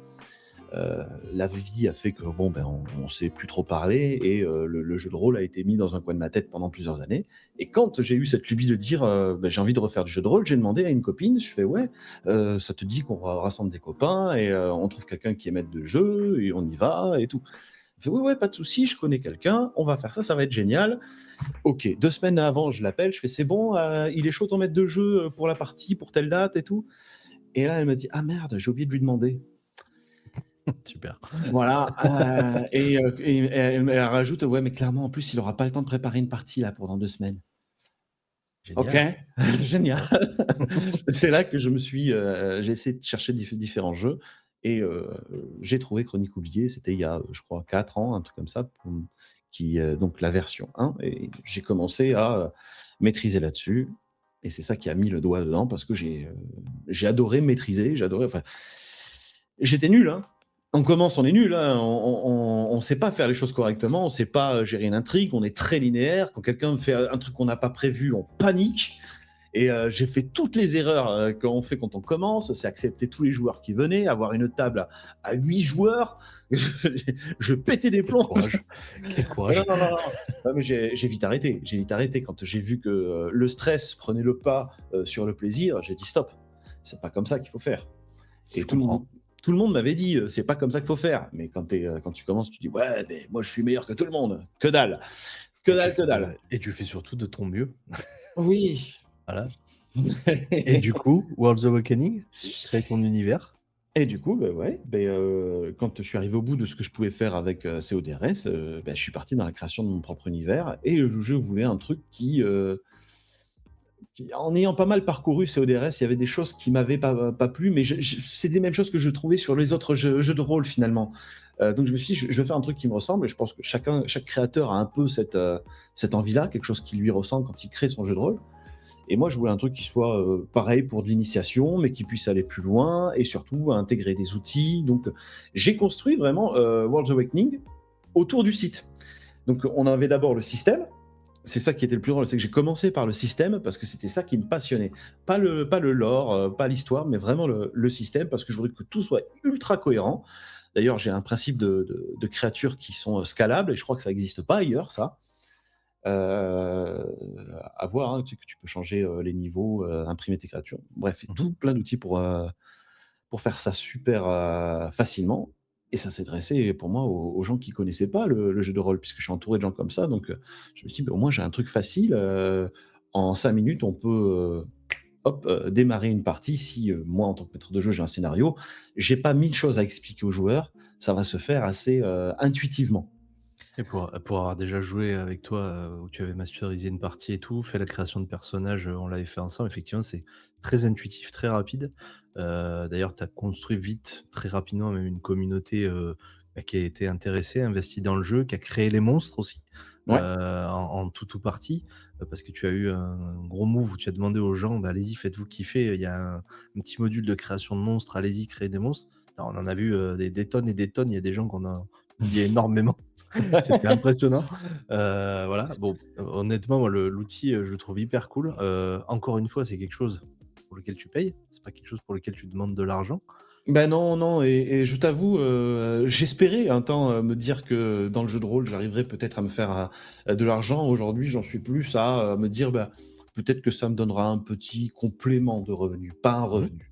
Et là, aujourd'hui, tout ce que je propose, c'est du financement par don, par Tipeee, par PayPal, des choses comme ça là-dessus. Et c'est tout ce que. Et je pense pas aller beaucoup plus loin. OK. Voilà. Et ton Mais j'aime. Tipeee, ton PayPal et tout ça, entre guillemets, tout est dans ton Linktree ou pas? Non, c'est dans la section soutien que tu as sur le site. Donc tu as OK. tout ça. Tu as même, une petite boutique si tu as envie d'acheter des t-shirts et des choses comme ça, où Ouais, je me suis un peu embêté à faire, mais on me l'avait demandé et je dis: «Bah, pourquoi pas?» hein, il y en a qui aiment pas faire des dons, mais qui aiment bien s'acheter du merch. ouais, par exemple, ça peut être une façon aussi de développer son «Vas-y, fais un «commerce» don, entre fais un guillemets. don!» C'est ça. Oui, voilà. Par contre, évite d'afficher la carte bleue, s'il te plaît.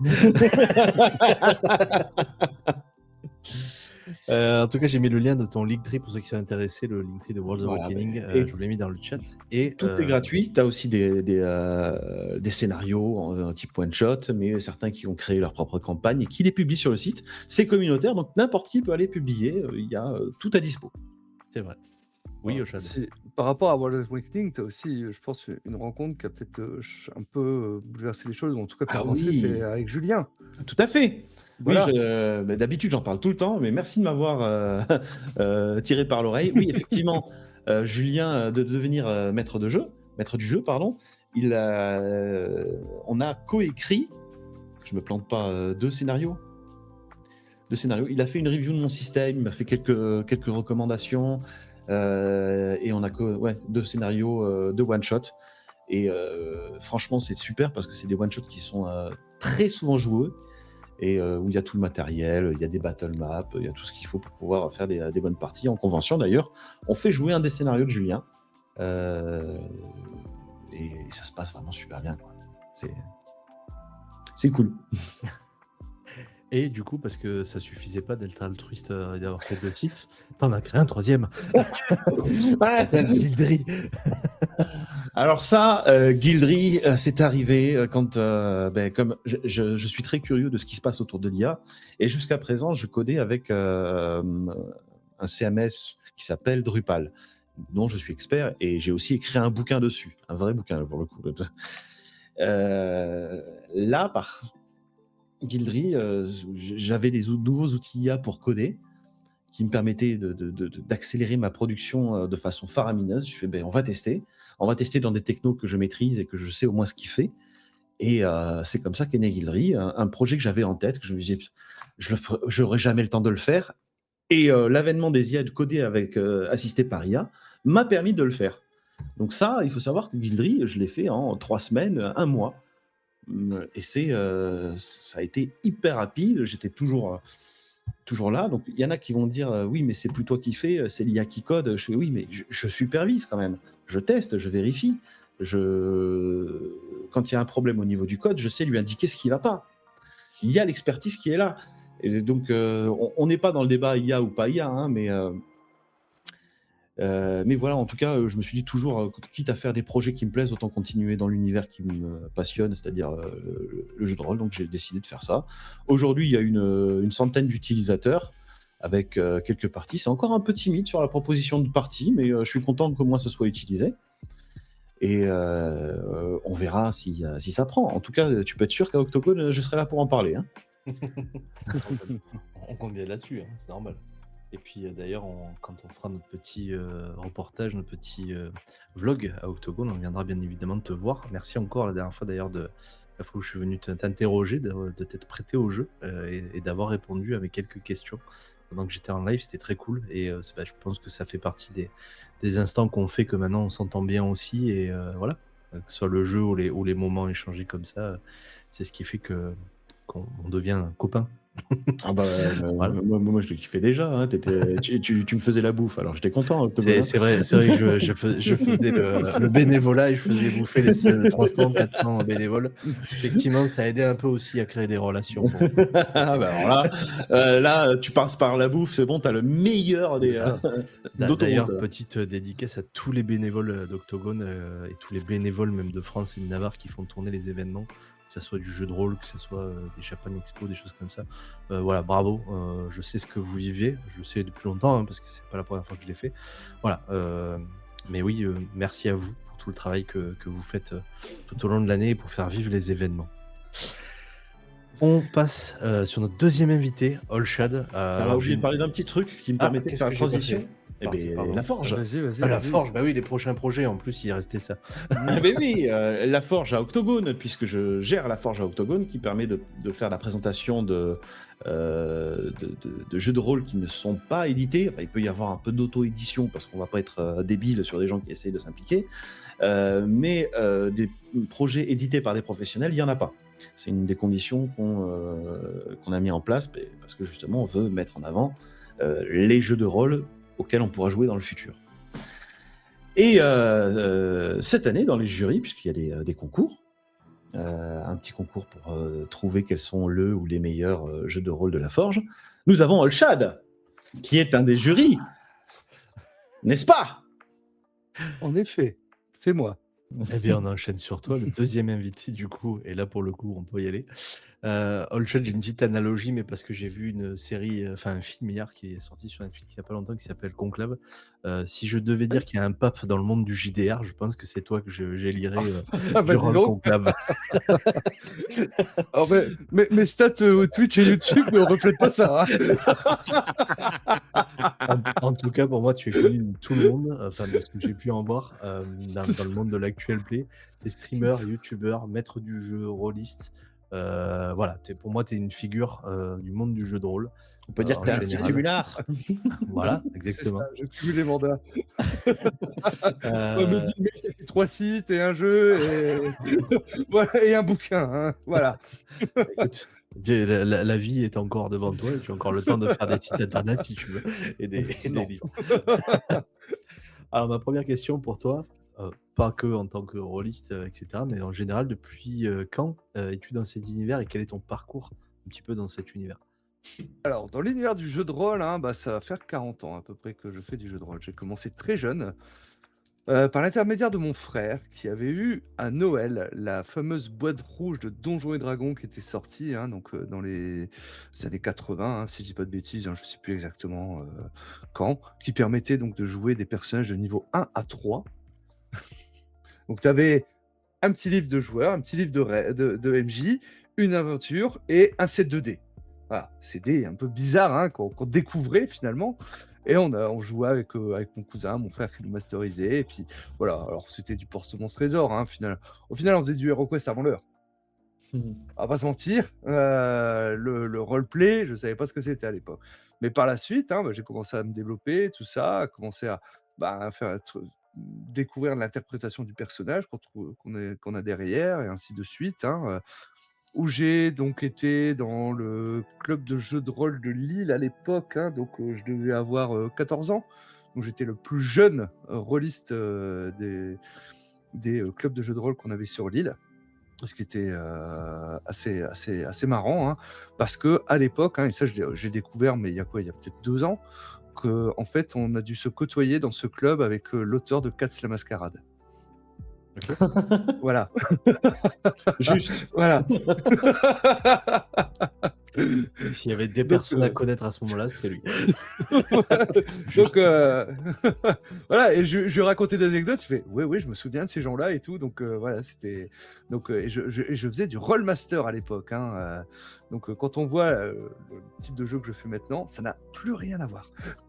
Tu nous parles d'un temps que les moins de 20 ans ne peuvent pas connaître. C'est ça. Pour ceux qui ne connaissent pas Rollmaster, en gros, c'est tableur Excel RPG. Ok. Voilà, il fallait une calculatrice pour jouer à ce jeu. C'était une obligation en fait, hein, pour savoir quand est-ce que tu agissais. Tu calculais sur ta calculatrice, hein, et voilà, tu savais à quel moment tu allais agir dans le round et ainsi de suite, hein. Donc voilà, souvent on exagère en disant que tu avais des règles pour l'usure des semelles en fait, hein, de chaussures Ok. dans ce jeu. Voilà. Effectivement. Ouais, c'était assez fouillis. Et donc, j'ai continué. Et puis, le milieu du streaming, en fait, hein, c'était en 2017, je crois, c'était une rencontre avec Aki Hellfire, qui était une streameuse sur Overwatch à l'époque, parce qu'à l'époque, je faisais beaucoup d'Overwatch. Et elle me dit qu'elle aimerait bien tester le JDR. J'ai fait, let's go, on fait ça. Du coup, on a lancé la campagne de l'ennemi intérieur de Warhammer sur sa chaîne. Et 4 ans et demi après, on l'a terminé. Un bon Voilà. ratio. Très bon ratio. Oui. Et puis à côté de ça, beaucoup d'autres jeux et tout ça. Donc j'ai été pas mal MJ ou joueur, hein, sur pas mal de live et autres, hein. Et puis je me souviens, c'était une discussion à mon avec KFR, hein, donc je crois que c'était en 2021 ou 2022, quelque chose comme ça. Il m'a fait, mais pourquoi tu fais pas ta chaîne? Je veux dire, tout le monde a envie, et d'autres aussi me disaient, mais les gens, ils ont envie d'avoir tes conseils et tout ça, voilà, de savoir ce que tu penses par rapport au jeu de rôle. Et puis, j'ai lancé ma chaîne, du coup. Donc, la chaîne All Chat existait déjà sur Twitch, mais j'ai lancé, du coup, la chaîne YouTube, le All Chat JDR Show, où on retrouve toutes mes rediffs, hein, des vidéos exclusives également, qu'on va retrouver, hein. Et donc, il y a de l'actual play, il y a des interviews, il y a du conseil, il y a de la review de gamme, il y a du feuilletage, voilà. Et donc, tous les samedis soirs, je suis en live sur ma chaîne Twitch, 21h jusqu'à 23h30, hein, à peu près, où on va parler de JDR, mais des fois aussi d'autres choses, hein, parce que ça peut arriver qu'on parle de vitrification de parquet ou de rangement en bataille. On est à l'abri de rien sur le Talk Shad, l'émission, Ouais. parce que j'aime bien donner des noms à mes émissions. Et je Donc, crois pas qu'il y ait voilà. de bons ou de mauvais sujets de toute façon, hein. Il y a même. Ah non, je trouve que c'était important. Bah T'as oui. pas développé un OnlyShad aussi Oh, joli. Alors, joli.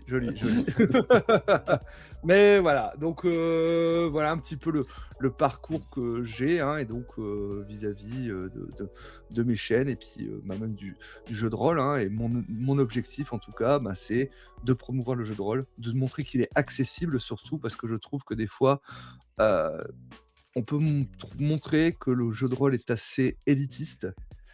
Et je trouve ça dommage, parce que pour moi, tout le monde peut faire du jeu de rôle. On n'a pas besoin d'avoir fait les cours Florent pour faire du jeu de rôle. Bien au contraire, il suffit juste d'avoir de l'imagination et on peut en faire. Voilà. C'est vrai. Alors Et, c'est plus compliqué pour les gens Enfin, c'est différent pour les gens qui sont sourds, je pense, qui doivent le faire de façon textuelle. Mais il y a des jeux aussi qui le permettent. Mais voilà, c'est vraiment Voilà. un monde Je veux dire, très inclusif en Prends, plus. pour les déficients visuels, tu as Noir qui a été écrit par Guillaume Janté. Les règles, en fin de compte, elles sont toutes en audio. Et ça se joue dans le noir. Donc voilà, et tu as également des jeux, tu as même des grandeurs nature qui se font de manière textuelle via Discord, donc qui peuvent faire jouer également les personnes, hein, qui sont déficientes auditives. Donc voilà, le jeu de rôle est accessible. Des fois, il faut aussi, nous, en tant que rôlistes, montrer qu'il peut l'être. Ah, d'ailleurs, c'est rigolo parce que je suis en train de penser, on avait parlé potentiellement de faire un lexique du jeu de rôle, en donnant un petit peu tous les termes, etc. On pourrait parler, faire une émission complète, chez toi, ici, ou n'importe chez qui, mais sur l'accessibilité dans le jeu de rôle. Je pense que ça serait intéressant de le faire et d'inviter potentiellement des gens avec une déficience visuelle, etc. Et de leur Ouais. faire découvrir ou de leur faire jouer potentiellement une partie de jeu de rôle. Tu parlais de Noir, pour le coup, ça s'y prête bien parce que nous, ici, on travaille surtout avec du son, l'image étant entre guillemets secondaire, même si sur Twitch Tout à fait. c'est un peu la chose principale, mais ce serait aussi peut-être l'occasion de se bander les yeux tous ensemble. C'est réducteur, hein, attention à ce que je dis, c'est pas, voilà, faut pas le voir Oui, dans le bien mauvais sûr. sens du terme, mais de jouer à un jeu de rôle qui a un attrait à l'accessibilité de tous, et de tester ça, et de faire une émission potentiellement sur l'accessibilité dans le jeu de rôle. Ce serait super Jonathan, intéressant. Vous avez vu Ouais, tout à fait. la flamme avec Oui. Jonathan Cohen quand il y a Quand il ferme Oui. les yeux, je vais voir comment ça fait. Oh putain, c'est horrible. Et voilà, je veux dire, c'est vrai qu'il y a les moyens. Et d'ailleurs, j'ai fait une émission avec la Caverne du Rôliste. On a parlé de l'élitisme dans le jeu de rôle que vous pourrez trouver sur ma chaîne YouTube, si ça vous intéresse, hein. Justement, on essaie de casser ces codes de l'élitisme, hein, et de ce que ça peut engendrer. Des gens qui osent pas se lancer, des gens qui osent pas parce qu'ils vont se dire ah ben non, mais moi je peux pas faire MJ parce que je suis pas un maître mercenaire, et ainsi de suite. Voilà, et c'est dommage. Alors d'ailleurs, je fais une toute petite parenthèse, après on revient à toi. Semaine dernière, on avait parlé d'un jeu qui a gagné un prix qui s'appelle The Whisper Call. C'est un jeu sur téléphone, qui est un jeu en Mhm. accessibilité pour les malvoyants notamment, qui se fait tout à la voix avec des oreillettes et des vibrations sur le téléphone portable. Je vous Ah ouais, encourage, excellent. parce que j'ai fait un petit peu de pub dans l'actu du samedi, je pense que j'en ferai un réel. Je vous encourage à le télécharger sur votre téléphone, c'est sur le Play Store, c'est complètement gratuit. Et surtout, ça pousse à l'accessibilité aux jeux vidéo pour les personnes malentendantes. Malvoyante, pardon. D'accord. Voilà. C'est Très quoi? honnêtement, ça s'appelle The Whisper Call. C'est les murmures du soleil, je crois, c'était en français, quelque chose comme ça. Mhm. Euh, le prénom de la personne qui l'a créé, c'est Alexis, je crois, et c'est un solo dev. À savoir que c'est un mec qui D'accord. fait ça pendant 3 ans tout seul, dans le grenier de ses parents, je crois, ou de ses Mhm. grands-parents. Voilà, un truc génial. Honnêtement, c'est à tester. J'ai pas encore eu le temps de me mettre dessus. Mais voilà, en termes d'accessibilité, là aussi, petit coup de pub, parce que je trouve ça génial et c'est cool qu'il ait été primé. Et les musiques originales, pareil, ont été faites par un compositeur de Mhm. Nantes, je crois, si je dis pas de bêtises. Voilà, et ben, tout est accessible gratuitement et en accessibilité pour les malvoyants. Donc Mais mets franchement, ça dans le chat. oui, on pourrait, mais le problème, c'est que j'aurais pas de lien Ah, déjà le nom. du Play Oui, Store. oui. En anglais, c'est The Whisper Call, donc l'appel des murmures. En Mhm. traduction très mauvaise, c'est le murmure du soleil, je crois, en français sur l'application. Voilà, c'est le petit coup de D'accord. pub pour son appli parce que je trouve ça exceptionnel. Le moment était Ah, c'est hyper génial. émouvant. En plus, le monsieur a gagné, il était en larmes. C'était génial. Mhm. On revient sur toi. Ouais. Pourquoi? Parce que je voudrais parler plus de la dimension streamer, youtubeur, toute l'info que tu arrives à tirer, à sortir, etc. Comment Mhm. tu arrives à concilier vie perso de joueur, de maître du jeu, de streamer et vie pro? Parce que ça prend énormément de temps. Moi, je le sais parce que j'ai la même problématique, entre guillemets. On n'a pas les mêmes métiers, mais je pense qu'on a à peu près le même niveau de temps de travail. Voilà. Mhm. Comment tu arrives à concilier ces deux choses-là? J'y arrive pas. Voilà, on est bien d'accord. En un mot, le Ah, chômage. non, mais bon, voilà, ma chaîne YouTube, ça me prend entre 6 et, je vais dire, allez, 10-15 heures par semaine. Ouais. Voilà, entre les petits montages que je peux faire, hein, sachant que je fais vraiment du montage tout bête, hein, les infos que je peux récupérer à droite à gauche. Ça peut être de faire des overlays pour des lives, voilà, préparer peut-être des parties éventuellement. Voilà, tout compris, hein, Twitch, YouTube, c'est à peu près ça. Donc le boulot, lui, me prend un peu plus de 37 heures par semaine. Donc voilà, des fois c'est compliqué, sans parler des déplacements. Je sais pas si tu connais aussi, hein, les déplacements professionnels, hein, donc quand Oui. tu es à l'hôtel, hein, voilà, hein, donc c'est vrai que ma communauté a l'habitude, hein, des fois que il y a pas de live certains soirs, certaines semaines ou autres, hein, qu'il y a des décalages et ainsi de suite. Donc d'ailleurs, je les remercie, hein, parce que c'est vrai que j'ai une petite communauté, mais elle est géniale et je pense que je l'échangerai pas contre justement 500 viewers.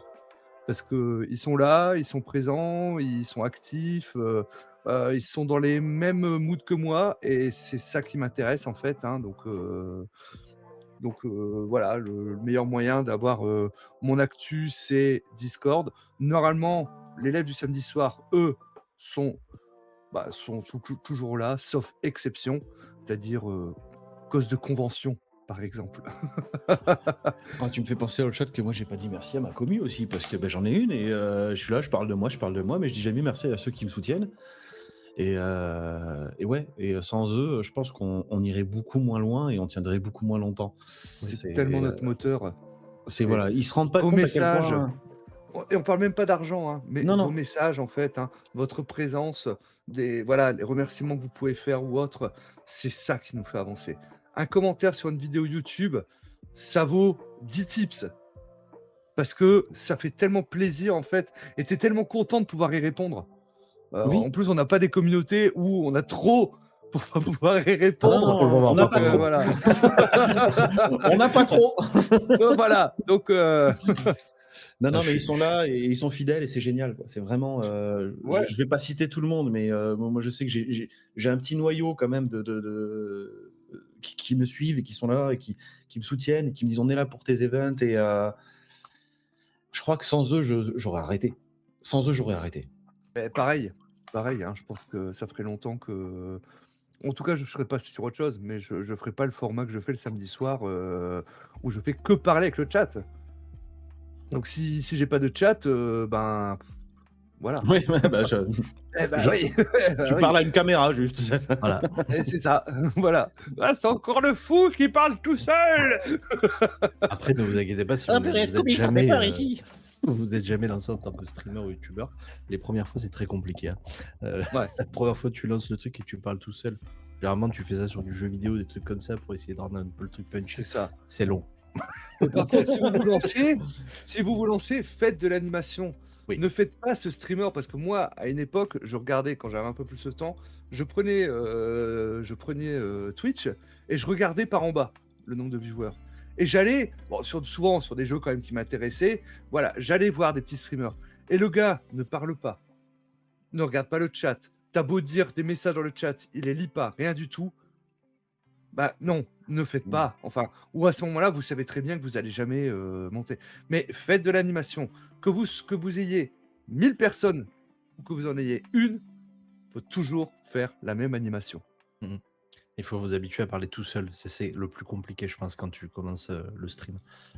Et c'est un exercice, se parler à soi-même en pensant parler aux autres. C'est un exercice de fou à faire et ça va vous aider même à parler devant les autres. Moi, c'est un truc qui m'a facilité l'échange avec les autres parce que Mm. vous arrivez à plus broder, à plus enchaîner les choses. Là, je le fais exactement comme je le fais en stream. Je fais comme s'ils n'étaient pas là. Je suis en train de vous parler exactement de la même façon. C'est-à-dire que pour moi, c'est devenu quelque chose de naturel de parler. Et j'avais presque horreur de parler aux gens. Très honnêtement, j'ai du mal à faire des grandes Bon, discussions. tu fermes C'est ta quelque gueule chose maintenant, de- c'est bon, on en a marre. Voilà, c'est aussi pour ça que j'ai horreur de parler aux Le gars, gens. il faut des invités et puis il parle pendant 2 heures, quoi. Ça, c'est vrai. Olshad, on se termine sur la dernière question. Quels sont tes prochains projets et quelles sont tes prochaines émissions à venir? Allez, prochain projet à plus ou moins long terme, donc ça va être les conventions, Kaisersberg, Octogone, hein, où je ferai une animation avec Cécile donc, à Kaisersberg et il y aura sûrement une animation qu'on va faire également avec Cécile à Octogone. Je Ah, serai donc à la Forge également. Oui, Voilà, ne serait-ce que ça, ouais. on en parlait juste avant. Et donc, vous pourrez me voir dans les allées et autres, hein. J'ai pas de projet particulier par rapport à ça, parce que j'ai beaucoup de mal à me projeter ces derniers temps avec justement le pro streamer, hein. C'est très compliqué, donc j'arrive pas à me projeter sur des campagnes ou autres. Mais bon, il y aura sûrement des petits one-shots qui vont arriver ou autres, hein, au fil de l'eau. Il y a toujours le samedi soir, hein, ça c'est vraiment l'émission importante, hein, le Talk Shad, hein, tous les samedis soirs. C'est vraiment le rendez-vous où il faut être, hein, the place to be du jeu de rôle. Et sinon, là, j'ai une vidéo qui est sortie à 17h sur comment jouer son personnage comme une voiture volée. Super, je On te te demande laisserai si tu vas à copier. Ludiverse. Ah oui, aussi. Comment? On te demande si tu vas à Ludiverse. Akibi demande cela. Il y a des chances que non. Mais ça peut encore changer parce que je suis qu'à 1h45 de Paris en TGV. Si j'y vais, c'est sur une journée. Mais voilà, je tiendrai au courant. Mais il y a de fortes chances que malheureusement, non. Financièrement, je risque de ne pas pouvoir me le permettre. Ok. Voilà. J'allais te dire de copier-coller le lien de ta dernière vidéo. Tu l'as fait, c'est parfait. Oui, je t'ai entendu. Parfait. Comment c'est superposé les voix, je me suis dit, si ça se trouve, il m'a pas Ah, entendu, mais- j'allais te le redire, c'est parfait. Ah, mais De toute moi, façon, j'ai toujours j'avais, des invités parfaits, donc c'est cool. De la chance d'ailleurs. Messieurs, on est sur la fin d'émission. On va enchaîner sur les actus du Cercle de l'Aube à venir. Terminé.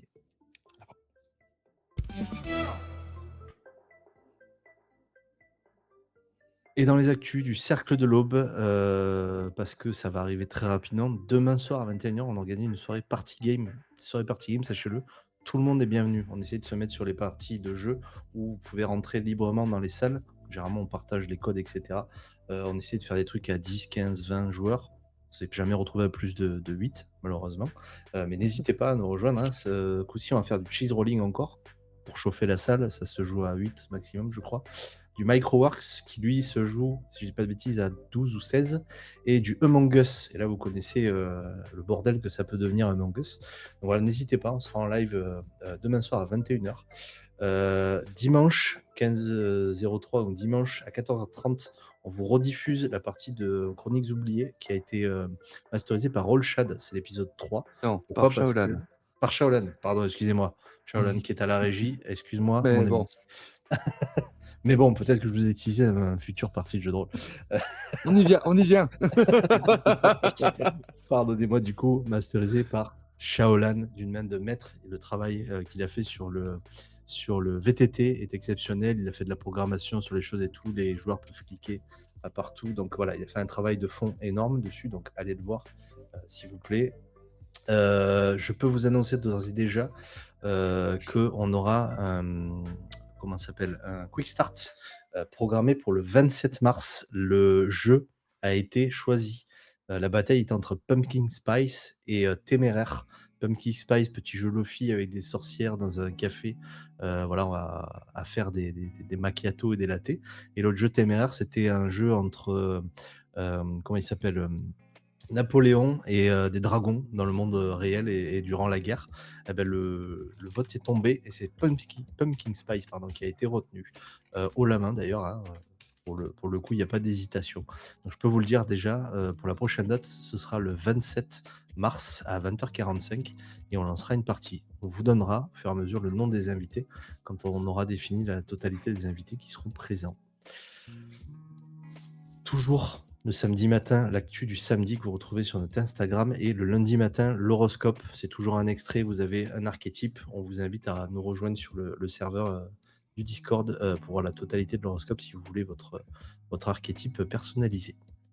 Voilà, l'actu du 18-20 se termine ici. Messieurs, je vous remercie grandement d'avoir été présents, de m'avoir donné la réplique. Merci de ton invitation, surtout. Merci plaisir, d'avoir amené votre expertise, même si les avis des fois peuvent être divergents et c'est normal. On aime ou Vergent. on n'aime pas. Vergent, exactement. Ce sera le mot de la fin. Je peux d'ores et déjà vous dire que le prochain 18-20 sera le 20 mars. On pérennise encore le rendez-vous, on le rend hebdomadaire et qu'on aura la chance, puisque j'ai eu le retour aujourd'hui, d'accueillir Richult de la team Javras et Grégory d'Orlando. On est sur 2 maîtres du jeu. Donc là aussi, ça va parler fort de jeux de rôle et de jeux en général. Voilà, ils vont pouvoir m'accompagner, vous découvrirez leur actualité. Merci à vous deux et un grand merci à Shaolan pour la régie et pour tout ce que tu as fait ce soir. Sachez que tous les génériques ont été fabriqués dans la semaine entre vendredi dernier et maintenant. Super voilà, top, hein. il a passé énormément de temps, il a programmé tout le BS. Un grand merci à toi, un grand bravo à toi. Tu es pas à l'écran, tu es derrière l'écran, mais tu fais partie du cercle de l'aube et c'est grâce à toi. Et en remets grande ton partie slip, que les par choses contre. avancent. Et par Oh, contre, ouais, voilà, dégueulasse. rhabille-toi, s'il te plaît. Le cercle C'est de ça. l'aube vous remercie de nous avoir suivis. C'était le 18-20. Passez tous une bonne soirée. Bye bye. Bisous. Ciao.